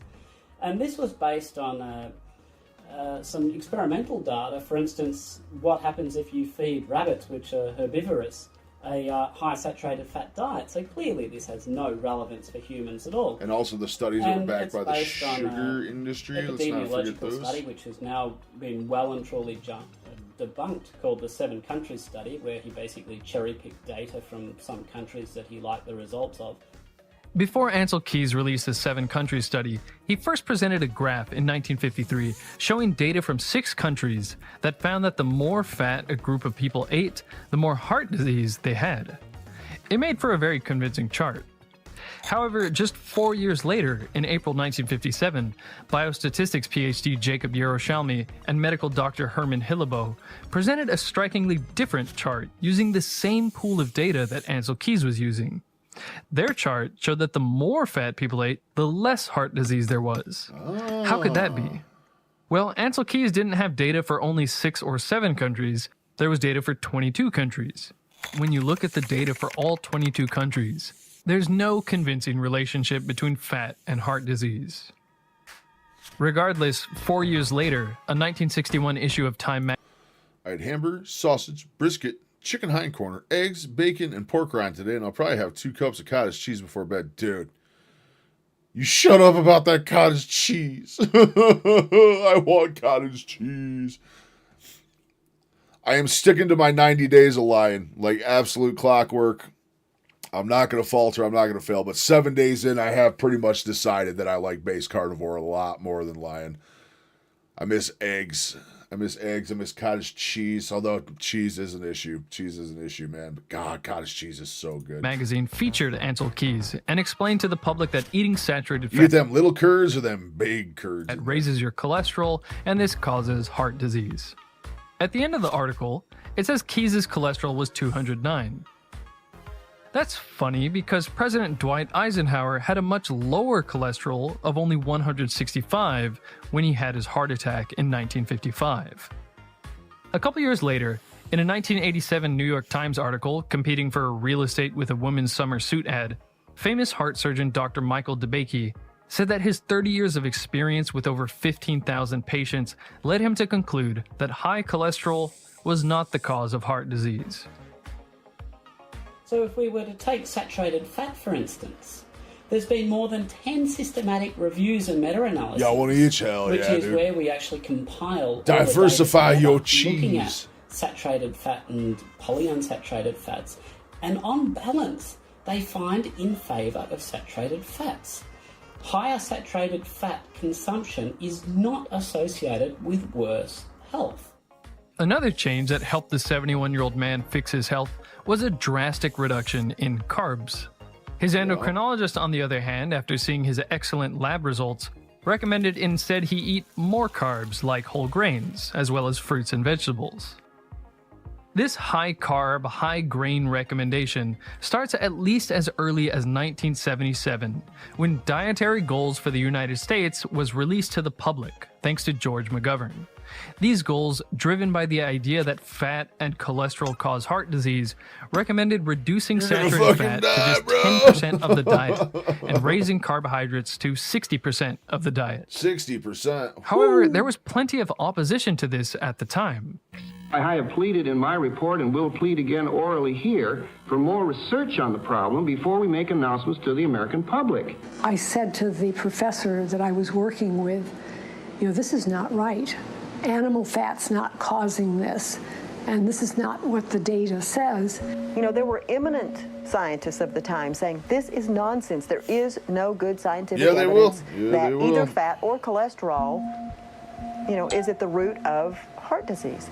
Back in the early 80s, Louis Light was the leader of a group of top-level nutritionists specifically hired by the USDA to develop an eating guide. After pouring through all kinds of nutrition data with her team, Louis's guide recommended at most 3 to 4 servings. Little side note.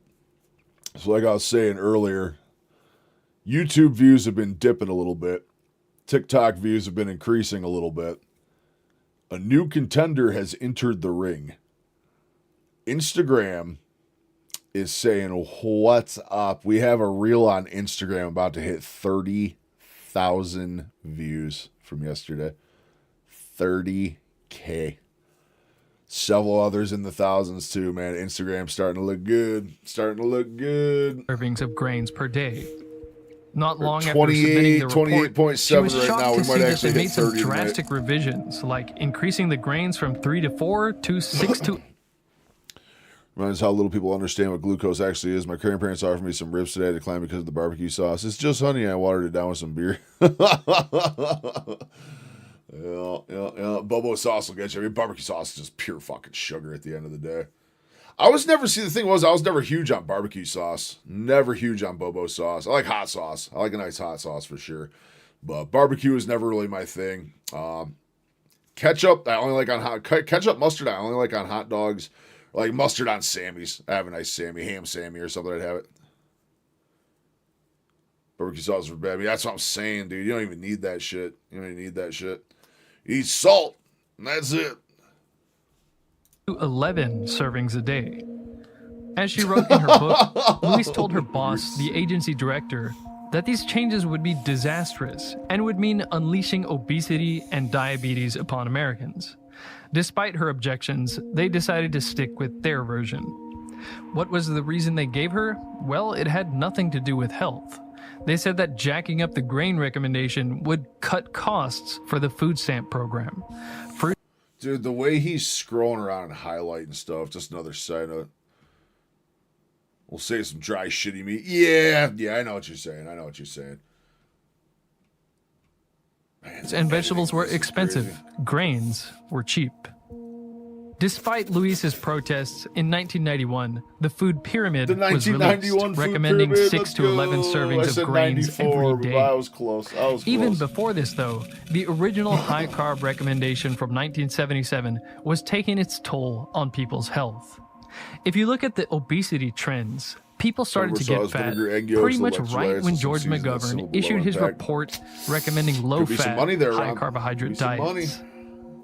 We replaced steak and pork chops for pasta, eggs and bacon for cereal with skim milk, and Grandma's all-butter cookies for Snackwell's low-fat cookies. And we became fatter than ever. Are there any consequences, domino effects of this idea that you should not eat saturated fat?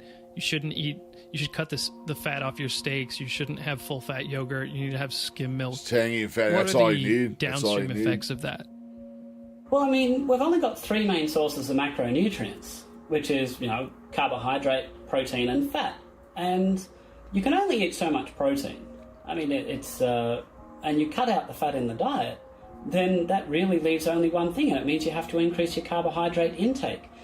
And what most people don't realise is that carbohydrates are literally molecules of sugar joined together. Even the complex carbohydrates, the brown rice, the sweet potato, the wholemeal bread. End of the day, they are literally chains of glucose. It's sad my grandparents trusted the government. They used that Crisco for when everything. You ingest them, they had my grandfather afraid of everything that came out of into their your mouths. circulation. You end up with what we call elevated blood sugar levels. I actually have a skit I'm planning for the springtime. I have so many skits I want to do, but I need good weather outside. I got a skit I want to use some Crisco for. Which eventually leads to diabetes. And what's the problem in diabetes? Well, everybody knows, right? It's having excess glucose, this particular type of sugar, in the bloodstream. And when we eat more carbohydrate, we put more sugar in the bloodstream. That sugar's got to come from somewhere, right? So if I explain this to most of my patients, they'll often look at me and say, so why don't I just stop eating carbohydrate? And you know what? That is the solution. It's really that simple. This is you have found the right answer. 101. And yet, this concept that carbohydrates are made of glucose, they cause a rise in our blood sugar, therefore they're not good for us, is beyond the grasp of most doctors. Going back to the fat and sick Egyptian mummies, what did they eat?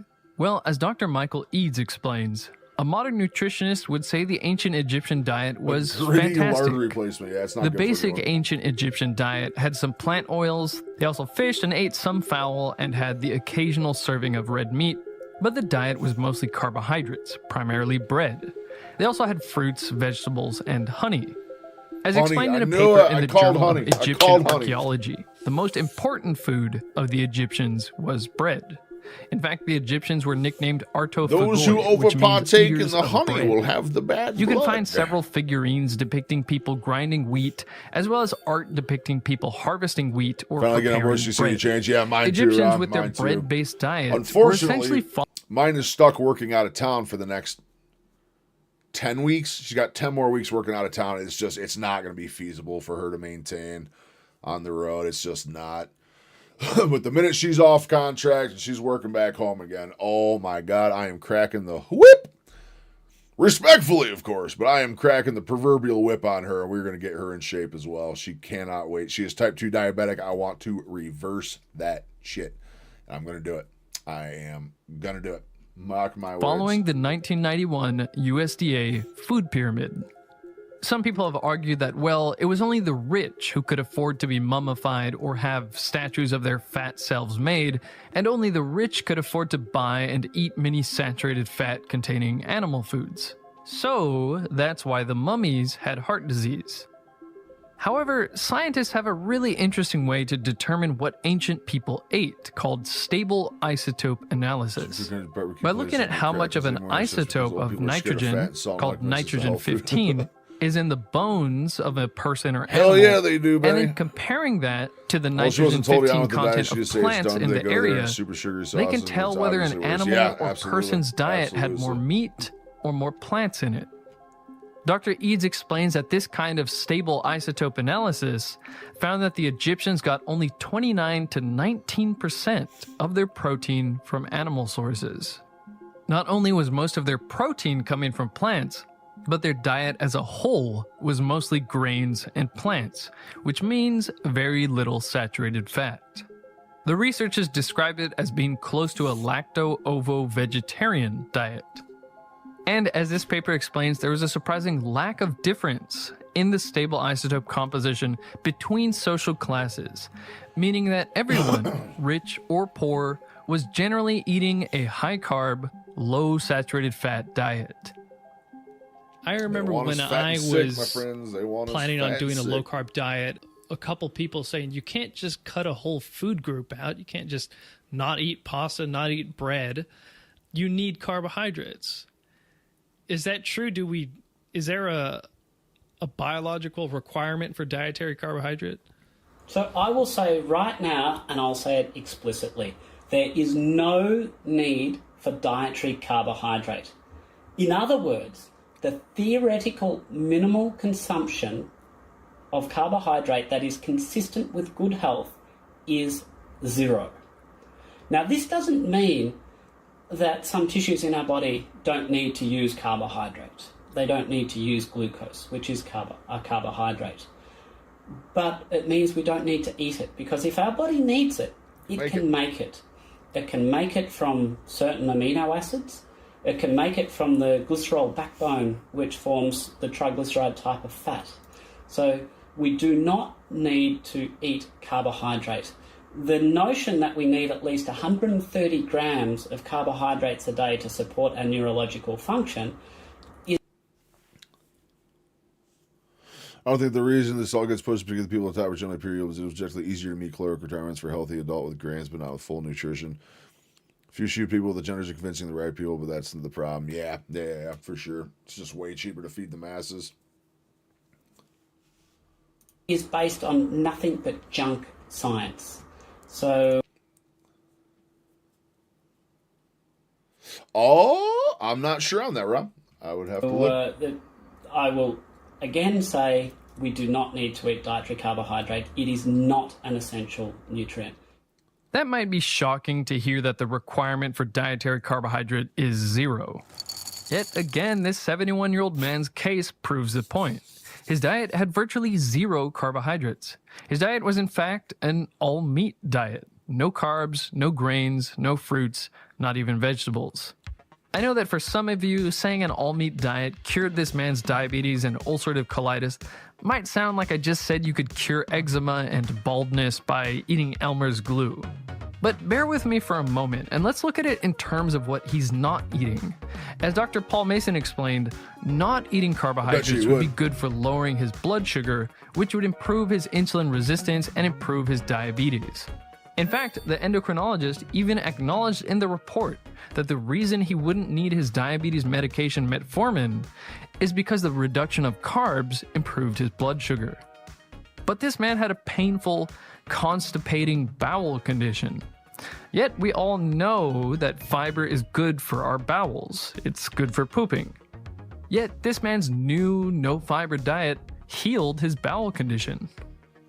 Well, on the topic of carbohydrates, what about fiber? Isn't that a carbohydrate that's good for you? It's good for your digestion? Well, I mean, technically, yes. Yes, it is a carbohydrate, but no, it's actually not that good for you. And that's going to surprise a lot of people. So the definition of fiber is that it's an indigestible carbohydrate. Indigestible as far as your body it's not goes. a cold. It can't be absorbed or It's broken not a down flu. by It's your body. the lightest cold ever. I got this weird cough and and congestion. Myths surrounding Nothing crazy. fiber. It only comes from plant foods. Biggest thing with my wife, I just can't make her do the diet or even keto. She takes those meds and trusts the doctor too much. Yeah, I hear you. And it's hard to argue with the results, though. That's kind of where my wife is, man. She sees the results of me. Especially, like, she almost cried today when I told her I was down 90 pounds total. So she sees what's going on. She sees the research we're all putting into it. She's coming around. She's just got to be off the road. There's no way she can sustain it on her own, on the road. It's just way too hard. It's often thought that it can prevent and treat constipation, which is the most common belief around it. Yeah, and that would be it dangerous. would surprise a lot of people to know there's an absolute power city. Like me with my GLP.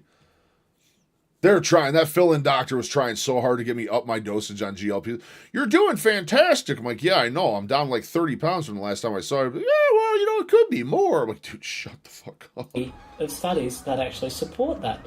So, to my knowledge, there's been no randomized control studies on the effects of fiber on the symptoms of constipation.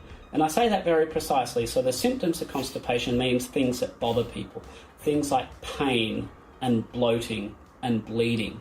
So there has been some evidence that shows that having fiber can actually mine too, increase dude. the And that was bulk my of the solution. stool. Let me just There show have some been meat some there. Actually, studies that show when it comes to my wife, having that's always my fiber solution, is can let me show actually some more meat. increase or reduce the transit time. Turns out that's always the meaning that answer. Things transit through your gastrointestinal tract a little bit quicker. But when we actually have a look at the symptoms that patients come and ask me about, they say, "Doc, I've got bloating, it hurts, I already I've took got my wife. pain. We love our wives. Yes, we do, man. Yes, I we have do. some bleeding. Can you help me?" Say, good There's God. been I've had this evidence ring at on all for coming that up on 4 demonstrates that years, but we fiber have is been together beneficial. since. In fact, when we have a look at the best available Shit, evidence on this, there was an experimental 2012, study I which think? was I performed think in 2012, and subjects with constipation found that complete elimination of dietary fiber, that is an intake of 0 grams of dietary fiber. I only get 1 day a led week with to mine right now. It's brutal. It's complete fucking brutal. improvement in all the symptoms of constipation in 41 I make that day patients. count, though. So this is absolutely staggering. So the statistical significance of this study was through the roof. And these people were compared to people on various other levels of fiber intake, from high fiber. See, now they're even talking high fiber on these guys, too. It's fucking crazy. Crazy how that fiber thing just keeps coming up. Just keeps coming up in conversation. Moderate fiber and low fiber diets. And you could see a clear dose-response relationship between the symptoms of symptoms of constipation and the amount of fiber intake. And when you think about it logically, so what is constipation? So effectively, constipation is trouble passing fecal matter. You're trying to pass something through a small hole. So is it really logical that making that something bigger is going to make it easier to pass through a small hole? When you think about it, that's like through a small hole. I like this guy's description. To this day, to carnivore, yeah, it really does. It's really more good. cars to a traffic jam Good suggestion, and expecting Ron. the traffic to suddenly clear. It just defies logic. I'll get us right to the industry. Now, many people can handle tons of fiber in their diet, but some people just can't process fiber as well. And in fact, we shouldn't expect high fiber to be the norm for humans. If you dig into our evolutionary past, I don't think I have a problem particularly with fiber, but Are getting more people on Kick, or is that Rom? Yeah, quick weight loss trends tend to be transitionary. Plus, you would probably like to gain muscle and stop losing muscle. Yeah. For sure. Not just Rom over there. We did have one other guy the other day. He talked for like 2 minutes. He requested I played some like obscure game, and I said, "Well, we're kind of just doing reacts today," and he was just gone. So. You'll see that our gut shrank We were significantly. busy on YouTube today, though. We had double digits for a while. We got these huge we were like brains. 10, 11, 12 viewers there for a little bit earlier on. Until Red Dead Redemption screwed up and I couldn't launch it, and we lost everyone. Things more efficient. I had a lot of people coming like, "Hey, I love the channel. I can't wait to watch you play Red Dead." Like, I couldn't get it to work on my PC. And as we began hunting animals for watch that viewer count go down to meat 5 real quick. And energy-dense fat. More calories and more nutrients in a smaller package means we can sacrifice all that gut real estate and use resources on building a huge brain. The reason gorillas, for example, have these gigantic bloated bellies is because they are packing their guts with difficult to digest fiber all day.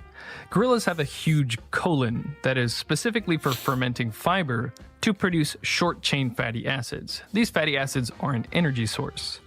In this way, a lowland gorilla will get 30 to 60% of their energy needs just by fermenting fiber in their big colon. The human digestive tract shrunk so much that the small human colon, on the other hand, can only provide... I shit you not, Rom, I had maybe 30, I think it was 38. When I posted, it was the day 4 carnivore. So this was actually, it was a video I posted Saturday that's still going megaton. Or no, not even Saturday. It was Friday. It was Friday's video. It was like blowing up still. And then all these other ones are taking off. But yeah, it was so weird. I had like 38 followers on Insta on Friday. I posted that video and it did okay off the bat. It did like the normal 70, 80, 90 views I usually get on Instagram. Then all of a sudden I'm like, the wife came home. She's like, did you see your Instagram video? I said, no. I look, it had like 5,000. I said, oh shit.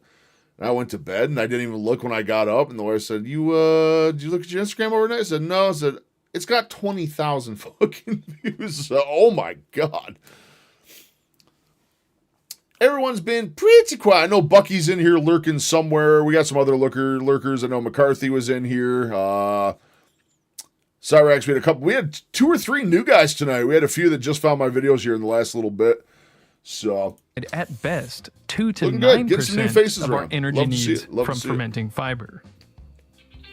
I guess one of this raises another important point, is that I'm going to take this call quick. Up on a pedestal as being uniquely nutritious and uniquely healthy, and yet they do contain things like oxalates and phytates and tannins and things that actually impair nutrient absorption. They're literally called anti-nutrients, and they can cause these other problems within the body. Scam number. So, we have a look at wheat-based products, and we know that gluten actually increases what we call intestinal permeability in everybody. Now, people with celiac disease are more susceptible to the side effects because of the degree of intestinal permeability. Oh, they do. I'm telling you. Look at Ethan. Where is he? Ethan Bernard right here, this dude. I'm getting ready to go Actually, Christmas shopping. I've been trying to get a hold of him lately, but this man has like 500K on Facebook. He's got a lot. It's like positive say my wife has celiac. Gotcha.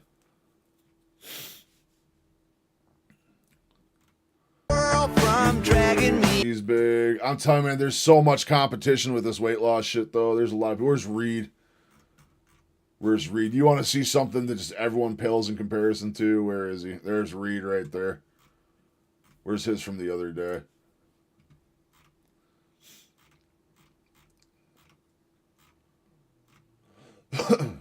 Okay, count. Dude, this one here. He put this video up on December 5th, which was what? Friday. He put this up on the same day that I put. I'm like over here like in tears of joy over my 30K on Instagram. This post right here he put on Facebook has 1.3 million views at the same time I put mine out. You can't compete with this fucking guy. You can't, man. I don't know how. He also weighs what I weigh, and he's about 1.5 feet shorter. So, man, he living the struggle life. Man's like 5'1". Whew. So much weight to carry with that height. Dude, don't miss, though. You don't miss all of his stuff. Millions of views. Everything he puts up. It's just crazy. Him too. And fucking 2,500. It's crazy. Start with, but everybody is vulnerable to these. Yeah, that's what I'm saying. It looks like he's made to be 130. Besides beneath the fat, you can see it in the feet and hands. The guy, yeah. Oh yeah, dude. I'm telling you, we tried to figure out. Me and my buddy were sitting here looking at it the one night, looking at a picture of him. We were just gauging it off the light switch next to him. We figured it was standard light switch height on a wall, which is why I forget the exact measurement. We looked it up, and judging off that light switch, that man is like absolute maximum, like 5'1", maybe 5'2". Like he is a short little dude. His starting weight was higher than mine. He was like 567. I was 562. I got like a 1.5 feet on the poor guy. Now, I realize how blasphemous it sounds to question the greatness of plants, but oddly enough, this 71-year-old man went on a diet that had literally no plants. And he doesn't answer anything. He doesn't respond to comments. He doesn't like comments. He just puts it out, gets all the views. Doesn't like anyone, doesn't talk to anyone. He's a major, I've looked into his story. He's a major food addict, like severe food addict. And he doesn't do anything on diet. He doesn't put any content out on diet stuff, what he's eating, what he's doing. I think he's bound to fail. I hate to say it, but I think he's bound to fail. He's trying to do everything in the gym. He's trying to outdo his eating in the gym. And he's losing a lot. He's losing a lot of weight, but he fluctuates a lot. He'll go back up 20, 30 pounds on a whim. Does what he does, Chad. Yeah. I wish, dude. I wish. Nah, I love the personal side of it. I love being personable. I love talking to the people in the comments, man. I absolutely love it. It's funny, though, seeing all the work I put into that, man. Like, I'll say something on one of his videos and, like, look at all of his replies and stuff. Like, he hasn't fucking even thumbs up a single one of these fucking things. He posts and rides his walker into the distance. That's about it. And his health dramatically improved. In contrast, many people do fine with tons of plants. Look at vegan triathlete Rich Roll, for example. The amount of views he seems to be doing pretty well. Making a couple $100 grand plants do have substances in them that not everyone can handle. You wouldn't give wheat bread to a celiac patient. You wouldn't give a peanut to someone with a peanut allergy. Some people are very sensitive to something called oxalates. Oxalates are a compound found in many plant foods, for example, leafy greens. Sally Norton had been struggling with chronic pain, fatigue, and other mysterious symptoms for 30 years. Christ, if I wasn't as personable as I was replying to people in comments, like, dude, I don't miss a comment. Every platform. I don't miss a comment. I don't miss anything. I heart, like, thumbs up, reply to every single thing out there. It's work. It's a lot of work. Like, I get it when you get to his size. There's no way you can keep up with all that. You're getting 2,000-3,000 comments a video. There's no half your day would be replying to comments. So I get that, but I get looking. I'm like, he's none. He doesn't do any. Since the age at least of pick 12, a couple of. She finally went on a low oxalate diet, simply cutting out unsuspecting plant foods like spinach and almonds. Doesn't need to. Finally resolved these terrible problems she had been struggling with for decades. Oxalate poisoning is actually. I don't think he's going to sustain though. I think he's going to go back to 500 pounds because he does not talk about diet. I think he's still just eating. To a degree. I'm sure he's working on portion control, but I think a lot of the stuff he's just really eating whatever the hell he wants still, and that's going to end up bad. It's going to end up bad. It's not sustainable. Something farmers have to deal with. They have to prevent their herds from eating too many oxalate-containing plants. The animals can...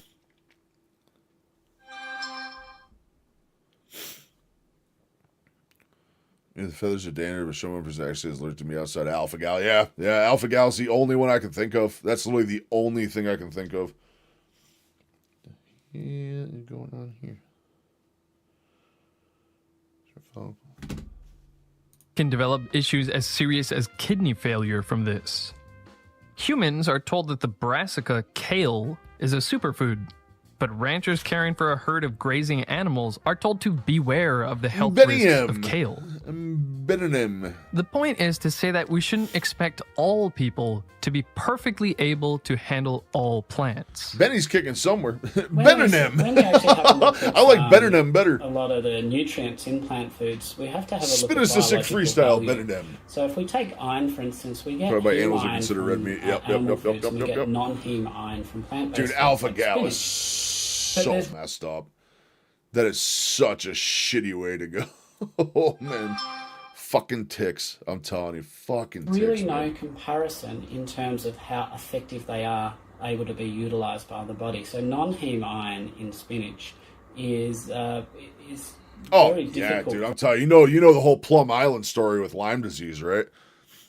I don't know if I told you to look into. I can't remember if it was you or Benny I was talking to it about. And I told you to look into Plum Island, dude. Fucking scary shit. Scary shit. Lyme disease, too. Lyme disease is absolutely a bioweapon.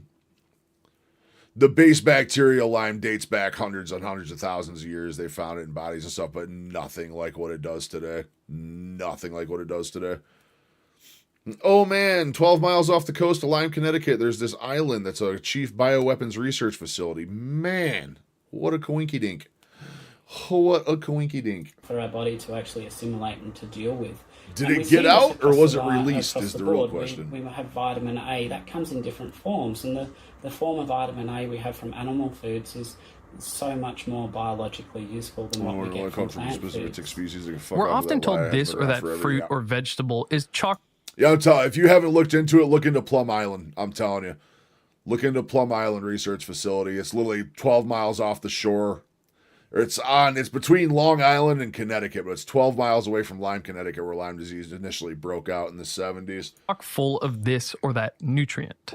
Leafy greens have folate and calcium. Carrots have choline. Avocados have vitamin B6. Beans have iron. Nuts have zinc. Mushrooms have riboflavin. That's great. But an egg yolk has all of those. You're playing The Simpsons in the background, and you have riboflavin on the screen, and you don't play the scene where Dr. Fink goes, and the riboflavin.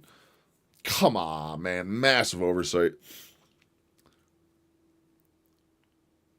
There's a comment tick. Yeah, Lone Star Tick. Lone Star Tick, baby. Sometimes the vitamins in plants are... Even just the deer ticks that carry Lyme, man, they're getting further and further south, man. They're starting to find cases a lot more way further south than me. Aren't what we think they are. It's spreading. For example, people often think carrots are a good source of vitamin A because they refer to the beta carotene in carrots as vitamin A. But the reality is that beta carotene needs to be converted in the human body into vitamin A. So take a look at my mom's blood test. Her beta carotene level is very high, where her vitamin A is actually in the low range. What's going on? Well, again, beta carotene in plants isn't vitamin A. How well you convert that beta carotene into actual vitamin A depends on your genes. Some people say carrots are a good source of vitamin A, but at least when it comes to my mom and probably myself, carrots are not a good source of vitamin A. We've got in our head that plant-based foods are more nutrient-dense and essentially more nutritious than other foods, and if we don't have the side of vegetables or fruit on our plate, then we must be missing out. The simple fact is that's not the case. Animal foods are more nutrient-dense than plant-based foods. By the way, aside from those nutrients I already mentioned an egg yolk has, an egg yolk also has vitamin A, and I mean actual vitamin A. It doesn't need to be converted. Not to mention, egg yolks also have vitamin D. We got a couple minutes left on this video. We're going to finish this video up. Gentlemen, we're going to call it for the night because I am waking up at 4 a.m. to go to the gym, and it's already past 8 o'clock. So we're going to finish this video quick. See the Sean Baker Algae with Allison from Somewhere Farm, worth a watch. She had it. No shit. I'll definitely check that out. Or we'll probably watch that on stream tomorrow, too. Saldeman documented the whole thing. Awesome. Yeah, remind me of that tomorrow. We'll definitely watch that on stream tomorrow. D and E. Which I should not have any issues tomorrow. I should be starting right on time. I got one long form to shoot tomorrow. I got my recap of week 1 of Line that'll be coming out tomorrow. Oh, by the way, push-up attempt video did just drop. It did just drop. And thiamine, and B12, and pantothenic acid, and betaine, and phosphorus, and selenium. Oh, wait, but we're not supposed to eat eggs, especially not egg yolks, because of the cholesterol. So, to recap, this man went on an all-meat diet, that is high saturated fat, no carbs, no vegetables diet. This strange diet mysteriously healed his diabetes, ulcerative colitis, and high blood pressure. Despite the drastic health improvements, though, his endocrinologist recommended he go back on a high-carb, reduced-fat diet and limit his red meat consumption. Essentially, the endocrinologist's recommendation was to do the opposite of the diet that actually solved his health problems. Fruits and vegetables are perfectly fine for most people. This gym stuff. I don't know. Surprising to me, dude, I don't know how sustainable this 5 a.m. gym shit's going to be, dude. If it's like today, tomorrow, I'm probably going to go back to an afternoon gym schedule because number one, waking up at 4 a.m. sucks. Actually, you know what? I've been loving waking up at 4 a.m. Going to bed at 8, waking up at 4. It's been feeling absolutely fantastic sleep wise. That being said, I thought I had the early bird advantage. I'm like, man, I'm going to be the one waiting outside the doors at 5 a.m. when that gym opens, ripper and ready to go. I'm going to be the first one in there. Fucking line of people, dude. That gym is more packed at 5 a.m. than it is at 1 in the afternoon. Fucking everyone before work. Everybody's going before work. And holiday season coming up. Everyone's coming up on the new year, new me shit, man. It's all coming up. Everyone's getting gym style. So I'm going to have to figure out some new times. I'm going to go early again tomorrow. And same thing. I mean, dude, I had to share a lane in the pool the entire time this morning. I hate sharing a lane. I'm a big ass dude. I like to fan my arms out, man. If I'm like squishing everything together to stay in my lane, my shoulders hurt even more. So I go at 1 in the afternoon. I get my own lane. Shit, there's times I have the entire pool to myself. They got an Olympic-sized pool in there, and I literally have the whole thing to myself in the afternoons.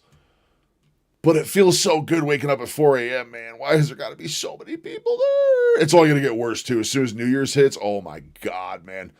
New year, new me. They're all going to be there for like the first week, and they all give up. Why the new low-carb, high-fat, I will be on time tomorrow, though. I got no obligations, no nothing. We'll be starting right up at 4 o'clock. The same high-carb, low-fat diet. And I will have Red Dead Redemption ready for tomorrow. Since the 1970s. I will figure out why it was not working. This wave of bad advice and closed-mindedness seems to stem entirely from Ansel Keys' diet heart hypothesis. The idea that saturated fat causes heart attacks. This poorly supported idea is still taught as fact to doctors today. You were saying that normally I go to bed late. I mean, historically, before I decided to take the weight loss stuff on, I was going to bed at 3, 4, 5 in the morning, waking up at 3 in the afternoon. I changed it around to going to bed at midnight and waking up at like 8 or 9 or 10, sometimes 1 or 2 in the morning. Tell you though, this is like 3, 4 nights in a row, going to bed at 8 o'clock at night, waking up at 4 a.m., man. I feel good in the morning. My weigh-in video today, literally my weigh-in video today was shot at, that was like 4:15 in the morning when I first got up. 2 sessions in the future, joint willing. Yeah. I'd fucking love to. I'd love to do 2-a-days there. Or even just one long one. I'd love to go at 5 in the morning and literally stay in that pool till like 9 o'clock. Just swim for like 4 hours straight. I would absolutely love it. Absolutely love it. But I was getting beastly there for a while till the joint stuff started flaring up. There's days I was doing 70, 80, 90 laps. And I'm only doing 1,000 meters. 1,000 meters is only 20 laps every day. But combined with the carnivore, it is shredding weight. Notes from a local university here a couple of years ago. And I was quite surprised to see that the lipid heart hypothesis was still going strong then. So unless things have changed in the last 2 years, and I'm almost certain they have not, then that would be the status quo today. Here's the problem. If you start to understand the root cause biochemistry of all of this, you then have to understand that saturated fats are not dangerous insurance straight. Oh yeah, insurance stuff is always fun. I love dealing with insurance bullshit. I think in a way, this it's the only thing I do. I got to deal with vehicle stuff tomorrow. I got fucking something hanging. I got a heat shield coming off of my truck. It's hanging out of the bottom of the thing. I got to get in the shop in the morning. So that's my whole morning. Gym, straight to go sit at the mechanic for like 5 or 6 hours. T-Law, welcome to the kick side. Goodbye. You stupid fucking bot. If doctors had a better understanding of biochemistry. Dude, the kick bots are wild, man. There's like, actually tonight wasn't bad. Knock on wood. To pay for something. Knock on wood. There was not a ton of kick bots tonight. You're essentially making a promise to the credit card company that you'll pay them later for the money they're dispersing on your behalf. In general, risk has been transferred from the merchant to the credit card company. All you need is the numbers associated with your credit card account. But can you think of a downside to using credit cards when shopping online? This is a quiz from Brilliant's cryptocurrency course. If you'd like to know the answer and learn more about the rules of the world around you, you'll have to check out Brilliant. If you're naturally curious or want to build your problem-solving or analytical abilities, you'll enjoy Brilliant's thought-provoking math, science, and computer science content designed to break complex scientific concepts down into understandable chunks. With over 60 interactive courses in math, science, and computer science, PBs on both ends of the will spectrum. grow your We're a new understanding of our PB modern for push-ups world with a structured All right, and the whole end of engaging. this video is an ad. This is an awesome video. Absolutely love it. We're gonna subscribe to Joseph there. Joseph Everett, WIL on YouTube. Super awesome look at the Egyptians and why they were fat and sick and dying, and it's because they did not eat the goddamn meats. So, on that note, gentlemen, I am going to let you all go. I got to get myself to bed. I still got to go post my push-up video. Push-up video is live right now on Rumble, YouTube, and TikTok. I got to go post it to Facebook, X, and Instagram. And as soon as I do that, I am taking my sweet ass to bed, and I am crashing out. Tell you what, I'm feeling it now. The no caffeine, waking up at 4 in the morning. I'm actually, like, tired as shit right now at 8 o'clock. Yeah, that's kind of what I'm wondering, Ron. Maybe I'm going to do early tomorrow, and then maybe on Wednesday I'll go at like 8 or 9, right when everybody goes to work, and it should be a lot better. Should be able to get some lanes to myself. That way I can still wake up early. I can work on editing stuff in the morning when I get up.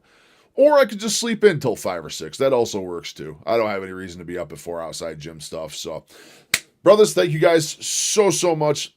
9 to 3 p.m. That's when I was going. I was doing like 1 to 3 in the afternoon, anywhere in that time bracket. I usually had like the whole pool to myself, or maybe 1 or 2 other people were there. Always a good time. But we'll see. I want to check the morning. I really like the morning stuff. I like getting it done, out of the way for the day, knowing my exercise is good, and I can just do whatever for the rest of the day. But it's going to be busy tomorrow. I got to wake up. I got to do gym. I got to take my truck to the shop. I got to get some stuff done on that. I got to come home, shoot a long form, try and get that out tomorrow, hopefully. But we'll see what happens. But push-up videos out. Thank you guys so much for hanging out. As always, we'll be live tomorrow at 4 p.m. again, and I will see you boys then. Y'all have a good night. Bye-bye!